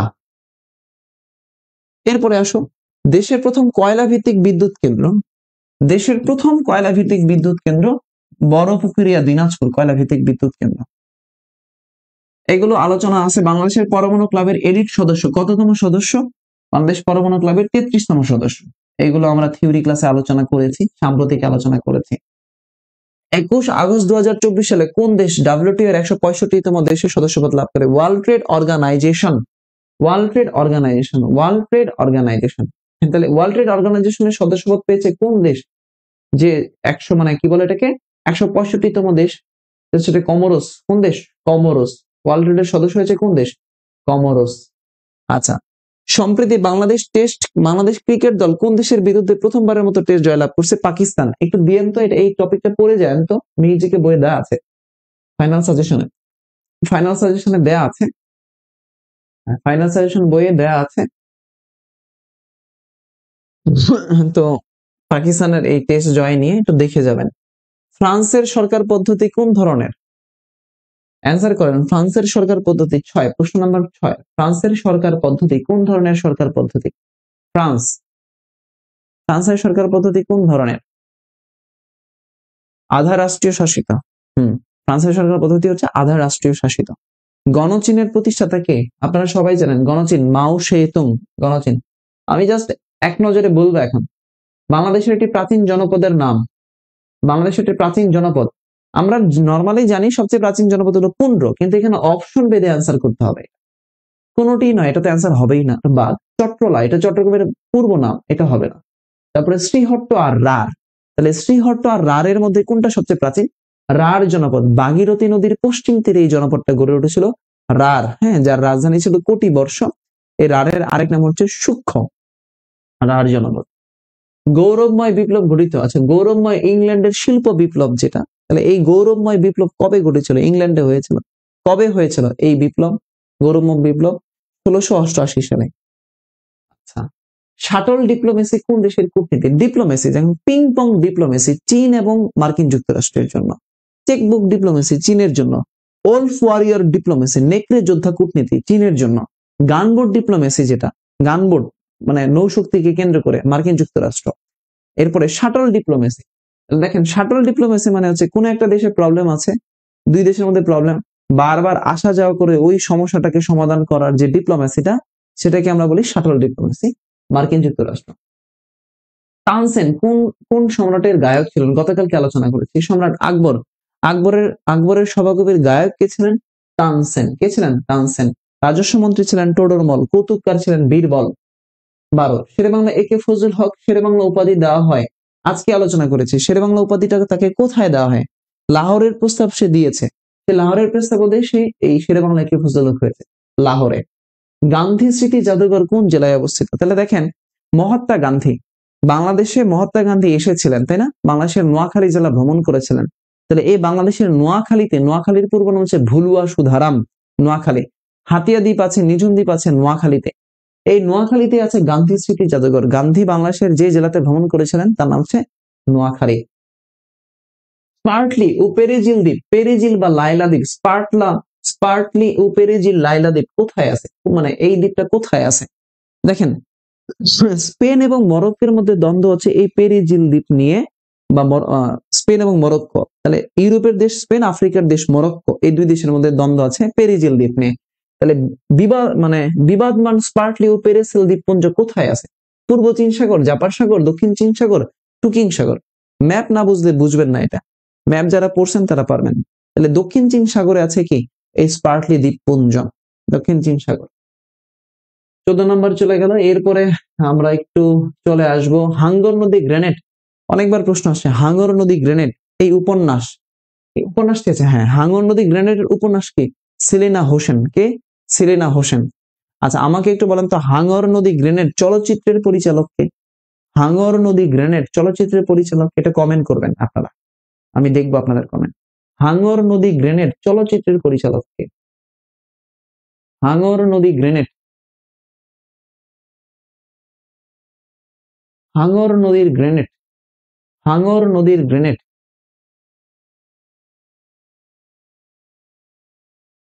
বলেন আমাকে।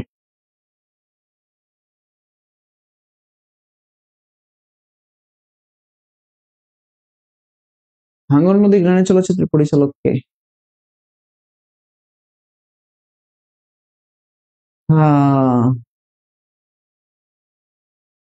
আচ্ছা, অ্যান্সার করবেন। ঢাকা যে নদীর তীরে অবস্থিত, বুড়িগঙ্গা নদীর তীরে। সানা, আমরা একটু আগে আলোচনা করছিলাম যে ইয়েমেনের সংবাদ সংস্থা হচ্ছে সানা। ইয়েমেনের সংবাদ সংস্থার নাম কি?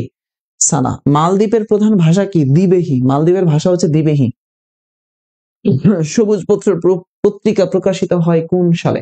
সবুজ পত্র পত্রিকা, সবুজ পত্র পত্রিকা বলতে পারবেন? সবুজ পত্র পত্রিকা প্রকাশিত হয় 1914 সাল থেকে। কত সাল থেকে? 1914 সাল থেকে সবুজ পত্র পত্রিকা। খাজা শাহবাজ মসজিদ বাংলাদেশের গুরুত্বপূর্ণ মসজিদ, যেমন ঢাকার রমনাতে করতলব খান মসজিদ আছেন, বেগম বাজারে আছে মসজিদ। গুরুত্বপূর্ণ কিছু মসজিদ বলি, যেমন দেখেন 7 গম্বুজ মসজিদ, 7 ঢাকার মোহাম্মদপুরে আছে। আর 81 গম্বুজ যেটা হচ্ছে বাগেরহাটে। এরপরে আতিয়া মসজিদ আছে টাঙ্গাইলে, কুসুম্বা মসজিদ আছে নওগাঁতে, বাঘা মসজিদ আছে রাজশাহীতে। আচ্ছা, এরপরে আমাদের জাতীয় মসজিদ হচ্ছে বাইতুল মোকাররম মসজিদ, যার স্থপতি হচ্ছে আবুল হোসেন মোহাম্মদ থিরিয়ানি। আচ্ছা, তাহলে খাজা শাহবাজ মসজিদ সোনারগাঁও, রাজশাহী, টাঙ্গাইল, ঢাকা। খাজা শাহবাজ মসজিদ কোথায় আছে? খাজা শাহবাজ মসজিদ ঢাকাতে আছে। কোথায়? ঢাকাতে আছে খাজা শাহবাজ মসজিদ, ঢাকায়। ব্যষ্টিক এবং সামষ্টিক অর্থনীতির জনক কে? তাহলে সামষ্টিক অর্থনীতির জনক, অর্থনীতির জনক হচ্ছে অ্যাডাম স্মিথ। অর্থনীতির জনককে অ্যাডাম স্মিথ। আধুনিক অর্থনীতির জনককে পল স্যামুয়েলসন। পল স্যামুয়েলসন। আর ব্যষ্টিক অর্থনীতির জনককে J M Keynes. J M Keynes. Adam Smith অর্থনীতির জনক, তিনি অর্থনীতিকে সম্পদের বিজ্ঞান বলেছেন। হ্যাঁ, অর্থনীতিকে সম্পদের বিজ্ঞান বলেছেন। অ্যাডাম স্মিথ 1776 সালে ওয়েলথ অফ নেশনস গ্রন্থ লিখেছিলেন। আধুনিক অর্থনীতির জনক পল স্যামুয়েলসন। রবার্ট ম্যালথাস, তিনি জনসংখ্যা তত্ত্বের প্রবক্তা, জনসংখ্যা তত্ত্ব দিয়েছিলেন। জে এম কেইন্স, তিনি হচ্ছেন সামষ্টিক অর্থনীতির জনক। আরব সাগর এবং লোহিত সাগরের মধ্যে প্রণালীর নাম কি? আশা করি পারবেন। দেখেন তো, দারদানেলিস প্রণালী, এই দারদানেলিস প্রণালীকে ইজিয়ান সাগরের সাথে মর্মর সাগর, দারদানেলিস এবং বসফরাস, এটা ইউরোপের তুরস্ক থেকে এশিয়ার তুরস্ককে পৃথক করছে। মালাক্কা প্রণালী, এটা বঙ্গোপসাগরের সাথে জাভা সাগরকে যুক্ত করে দেয় এবং পৃথক করে দেয় মালয়েশিয়া থেকে ইন্দোনেশিয়ার সুমাত্রাকে পৃথক করে। হরমুজ প্রণালী আর বাবেল মানদেব প্রণালী বাকি আছে। তাহলে বাবেল মানদেব প্রণালী আরব সাগরের সাথে লোহিত সাগরকে যুক্ত করে দেয়, রেড সি যেটাকে আমরা বলি। অ্যান্সার হবে বাবেল মানদেব। বাংলাদেশের মৎস্য প্রজাতির গবেষণাগার কোথায় আছে? মৎস্য প্রজাতির গবেষণাগার কোথায়? মৎস্য প্রজাতির গবেষণাগার কোথায় আছে? খেয়াল করেন। তাহলে বাংলাদেশের মৎস্য প্রজাতির গবেষণা কেন্দ্র আছে ময়মনসিং এ। কোথায়? ময়মনসিং। ময়মনসিং। চাঁদপুরে আছে ইলিশ গবেষণা কেন্দ্র আছে চাঁদপুরে। ফরিদপুরে আছে নদী গবেষণা কেন্দ্র। হ্যাঁ, ফরিদপুরের ভাঙাতে আছে নদী গবেষণা কেন্দ্র। 24 নম্বর, বিশ্বের বৃহত্তম জলপ্রপাত নায়াগ্রা ওয়াটারফলস কোথায় আছে? তাহলে যুক্তরাষ্ট্র এবং কানাডার মধ্যে। যুক্তরাষ্ট্র এবং কানাডা, নায়াগ্রা ওয়াটারফলস। অ্যাঞ্জেলস জলপ্রপাত কোথায় আছে? ভেনেজুয়েলাতে। ভেনেজুয়েলা। ওকে, পারিবারিক আদালতের অধ্যাদেশ। আমি আমার পেইড ব্যাচের ক্লাসে অফলাইনে মনে হয় এই যে দেন মহারানা মুসলিম পারিবারিক বিবাহ আইন রংপুরের দা বেস্ট একটা কোচিং আছে, সেখানে এই জিনিসগুলো পড়াচ্ছিলাম আর ওরা হাসতেছিল যে স্যার এগুলো কি পড়ায় গুচ্ছের জন্য। এই যে দেখেন, পারিবারিক আদালত অধ্যাদেশ কত সালে জারি হয়? পারিবারিক আদালত প্রশ্ন আসছে এই টপিক নিয়ে। কত সালে? 1985 সালে পারিবারিক আদালত। এই পরিবার ব্যবস্থা নিয়ে পড়াতে গিয়ে বলেছিলাম একক পরিবার, এটাও প্রশ্ন আসছে। একক পরিবার মানে হচ্ছে ছোট পরিবার, অনুপরিবার। একক পরিবার সবচেয়ে বেশি দেখা দেয় শহরাঞ্চলে, অনুপরিবার সবচেয়ে বেশি দেখা দেয় শহরাঞ্চলে। একক পরিবার বা অনুপরিবার শহরাঞ্চলে গড়ে ওঠে কেন? শিল্পায়ন এবং নগরায়নের ফলে। যৌথ পরিবার যেটা হচ্ছে সবাই মা বাবা ভাই বোন এবং তাদের সন্তান সন্ততি, এরা যৌথ পরিবার। তারপরে একান্নবর্তী পরিবার, তারপরে আমরা দেখেছিলাম একপত্নিক পরিবার, বহুপত্নিক পরিবার, তারপরে হচ্ছে সরোয়েট বিবাহ, লেভিয়েট বিবাহ। এগুলো পরিবার ব্যবস্থা, এগুলো হচ্ছে সমাজ বিজ্ঞানের একটা টার্ম, আসছে চাকরি পরীক্ষায় বিভিন্ন সময়ে, বিভিন্ন ভার্সিটির পরীক্ষাও আসছে। ওকে, দক্ষিণ এশিয়ার প্রথম ই-গেট চালু হয় যে স্থলবন্দরে? বাংলাদেশের বৃহত্তম স্থলবন্দরের নাম হচ্ছে বেনাপোল যশোর যেটা। আচ্ছা, বেনাপোল স্থলবন্দরের বিপরীত পাশে যে স্থলবন্দর হয়, বিপরীত পাশে যে স্থলবন্দর সেটা নাম হচ্ছে পেট্রাপোল স্থলবন্দর। আচ্ছা, এরপরে ভোমরা আছে সাতক্ষীরাতে, সোনা মসজিদ আছে চাঁপাই নবাবগঞ্জ, এখানে আসে নাই বাকি এটুকু, চাঁপাই নবাবগঞ্জ। হিলি স্থলবন্দর এবং বিরল স্থলবন্দর এই দুইটা আছে দিনাজপুরে, বিরল এবং হিলি দিনাজপুর। তাহলে দেখেন, এই বেনাপোল যশোর এখানে প্রথম ই গেট চালু হয় বেনাপোল যশোরে। আচ্ছা, সুন্দরবনের নিচের কোন পয়েন্টটা নাই? সুন্দরবনে পয়েন্ট আছে 3টা, Hiron point, Jafar point, tiger point. Hiron point, Jafar point, tiger point. কিন্তু পয়েন্ট নাই কি? মিহির পয়েন্ট। আচ্ছা, এটা নিয়ে আজকে একজন কে যেন পোস্ট করছিল যে মানে এই কোশ্চেন কেন দিছে। দেখেন, যেই হারে বই কপি হয় আজকে বর্তমানে, যেই হারে বই কপি হয়, নকল হয়, মানে ধরেন আপনি তো চাইলে এই মিহিরজিকে আপনি নিজের নাম দিয়ে এখানে এই নিজে একজনের নাম দিয়ে সাইমন্স জিকে নাম দিয়ে আপনি এটা বানায় ফেলতে পারবেন, কোনো ব্যাপারই না। অর্থাৎ আপনি কম্পিউটার ম্যানকে বলবেন আমি তোমাকে এত টাকা দিব, তুমি একদম প্রথম থেকে শেষ পর্যন্ত এটা তুমি টাইপ করো, কারণ নামটা পাল্টায় দিয়ে দিলেন আপনি সাইমন্স জিকে। আর ভেতরে আপনি খুব বেশি পড়লেন না, কোনটা ভুল আছে দেখলেন না, বা এটা ধরতে পারলেন না বানান কোন জায়গায় কি দিয়ে রাখছে দেখলেন না। মিহির পয়েন্ট কেন দিছি? কারণ এই বই প্রচুর পরিমাণ কপি করে মানুষ, এক টান দিয়ে কোশ্চেন নিয়ে কপি করে দিয়ে দেয় বইয়ের মধ্যে। এটা দিছি যেন বোঝার জন্য যে না ভাই জিনিসটা আছে। এমন এমন গোপন গোপন জায়গায় কিছু জিনিস দিয়ে রাখি, পরবর্তীতে ধরা পড়া যায়। এটা ইচ্ছা করে 2-4টা জায়গায় কিছু জিনিস দিয়ে রাখি। যেমন আপনারা পুন্ড জনপদ পড়তে যাবেন, সেখানে বগুড়াতে আসবে মহাস্থানগড় মিহির ভাইয়ের বাসা, বোঝার জন্য। কারণ মানুষ তো জাস্ট কপি যারা করে ওরা তো অত দেখে না। ওকে, বাংলাদেশকে সবচেয়ে বেশি সহায়তা দাতা দেশ কোনটা? জাপান। জাপানের সংস্থা আছে JICA, Japan international corporation agency বাংলাদেশকে সবচেয়ে বেশি সহায়তা প্রদান করে, জাপান। ওকে, ও সাইমন নামে কে একজন আছে? ও আমি জানি না ভাই কে আছে সাইমন নামে। কম্পিউটার ম্যান লাগে না, এআই দিয়েই করা যায় না, এআই দিয়ে সবকিছু সম্ভব হয় না বর্তমানে। এআই কে যদি আপনি চ্যাট জিপিটি কে বলেন বাংলাদেশের অর্থনীতি নিয়ে কিছু লিখো, ও ধরেন 50% তথ্য ঠিক ঠাক দিবে, বাকি 50% ভুল। মডেল টেস্ট 23 পর্যন্ত ডান, মডেল টেস্ট 23 পর্যন্ত ডান। সবাই আল্লাহর কাছে একটু শুকরিয়া আদায় করেন তো ভাই। মডেল টেস্ট 23 পর্যন্ত ডান।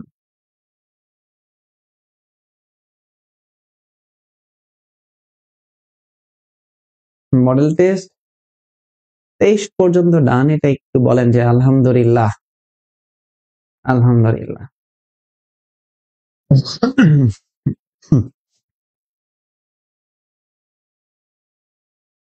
23 পর্যন্ত ডান না?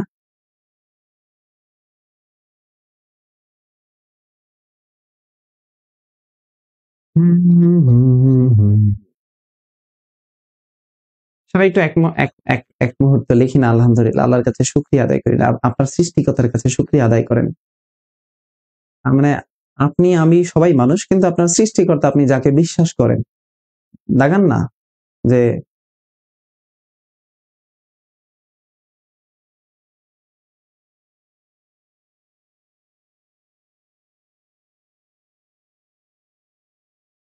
আলহামদুলিল্লাহ। যদি আমি 7টা অ্যান্সার দিয়েছি, 7-8টার অ্যান্সার দিয়েছি। আচ্ছা, ও ডান, 5টা সলভ করেছি, দেখেন 5টা মডেল টেস্ট সলভ করেছি।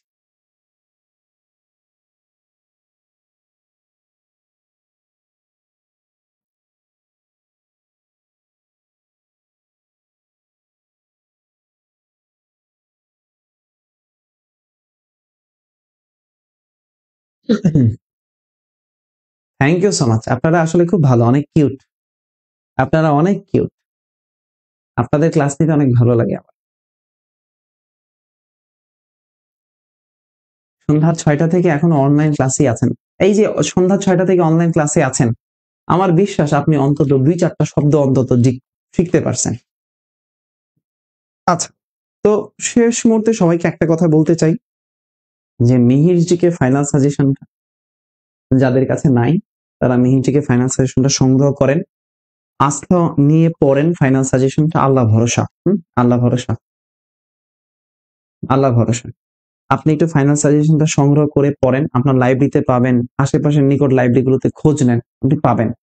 এবং মিহিরজিকে ফাইনাল সাজেশনের পাশাপাশি আপনি যে জিকে ট্যালেন্ট হান্ট বইটা আছে, মডেল টেস্ট, সেই জিকে ট্যালেন্ট হান্ট বইটাও নেন। জিকে ট্যালেন্ট হান্ট বইটা নেন, আল্লাহ ভরসা। আমার বিশ্বাস আপনি অনেক ভালো করবেন। সাজেশনটা একটু বিশ্বাস করে পড়েন, বিশ্বাসের সহিত পড়েন। হ্যাঁ, মানুষ তো অনেক কিছু বিশ্বাস করেই দেখেন অনেক উপরে উঠে যায়, অনেক কিছু করে ফেলে। তো বিশ্বাসের সহিত আপনি পড়েন, ইনশাআল্লাহ অনেক ভালো করবেন। এবং আমি বিশ্বাস করি অনেক কিছু কমন পাবেন এই বইটা থেকে। এবং অনেক পরিশ্রম করে লেখা, অনেক অ্যানালাইসিস করে, অনেক ঘেটে লিখা, এবং পড়তে খুব বেশি দিন সময় লাগবে না। আমি তো আপনাদেরকে একটা পার্ট মানে শেষ করে দেওয়ার চেষ্টা করছি, হ্যাঁ, আরেকটা পার্ট আপনারা হয়তো চেষ্টা করবেন। মিহির স্যার আবার হয়তো ম্যারাথন ক্লাস নেবেন, তো আমি সর্বোচ্চ লেভেলের ক্লাস নেওয়ার চেষ্টা করব। মিহির স্যার হয়তো মানে 2-4টা ম্যারাথন ক্লাস নেবেন, আসবেন। আপনারা যাদেরকে চান, 2জন টিচার একসাথে যদি মনে করেন এক পাশে মিহির স্যার দাঁড়াবে, এক পাশে আমি দাঁড়াবো, আমরা সেভাবেও ক্লাস নিতে অভ্যস্ত। মিহির স্যার আমার নিজের শিক্ষক, এবং তিনি আমার শিক্ষক। আমি দীর্ঘদিন ধরে মিহির স্যারের সাথে কাজ করছি, ক্লাস নিচ্ছি, শিখছি, জানছি, পড়ছি, এবং আমি ক্লাস নেওয়ার আগে প্রচুর গবেষণা করি।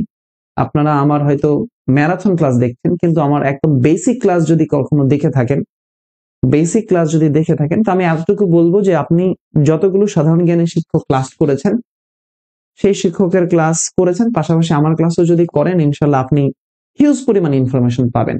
কম পাবেন না, দরকার হলে বেশি পাবেন, 2-4টা। এবং প্রাণবন্ত ক্লাস পাবেন। গল্প কম, কথা কম, আড্ডাবাজি কম, পড়ানোর মানুষ আমি। মেইসার যেরকম গল্প কম, কথা কম, এরকম। আর চেষ্টা করি স্টুডেন্টদের সাথে ভালো ফ্রেন্ডলি সম্পর্ক রাখার। তো আমি আপনাদেরকে অনেকের এখানে অনেক বড়, অনেকের ছোট, অনেকে দেখে মনে করতে পারেন যে ছোট মানুষ। হ্যাঁ, ছোটই মানুষ, খুবই ছোট মানুষ। তাও আপনাদেরকে বলি যে বিশ্বাস নিয়ে, সৃষ্টিকর্তার প্রতি বিশ্বাস নিয়ে, নিজের প্রতি বিশ্বাস নিয়ে, আল্লাহর নাম স্মরণ নিয়ে আপনি পড়েন, শুরু করেন, আর পাশের ট্যালেন্ট হান্টটা সলভ করে যান। আরেকটা কথা বলবো যে বিগত বছরের প্রশ্ন সলভ করাটা অনেক জরুরি। যারা চাকরির প্রত্যাশী আছেন, যারা অ্যাডমিশন টেস্ট দিবেন, রাবি চবি, যারা দিবেন রাবি চবি, গুচ্ছতে, সাস্টে দিবেন, তাদের জন্য বলি যে আপনারা বিগত বছরের প্রশ্নগুলো দেখেন, অ্যানালাইসিস করেন। ঠিক আছে, আল্লাহ ভরসা। আর কি বলে এটাকে, আপনারা যারা মিহির জিকে পেজ থেকে আছেন, অর্ণব স্যার পেজ থেকে আছেন, তাদের জন্য আরেকটা কথা, সেটা হলো যে আপনার যদি কখনো মনে হয় স্যার আমি জিকেটা পড়বো, 01727998624, এটা হোয়াটসঅ্যাপ নাম্বার। আপনি জাস্ট একটা SMS দিবেন অর্ণব স্যারকে। কোনো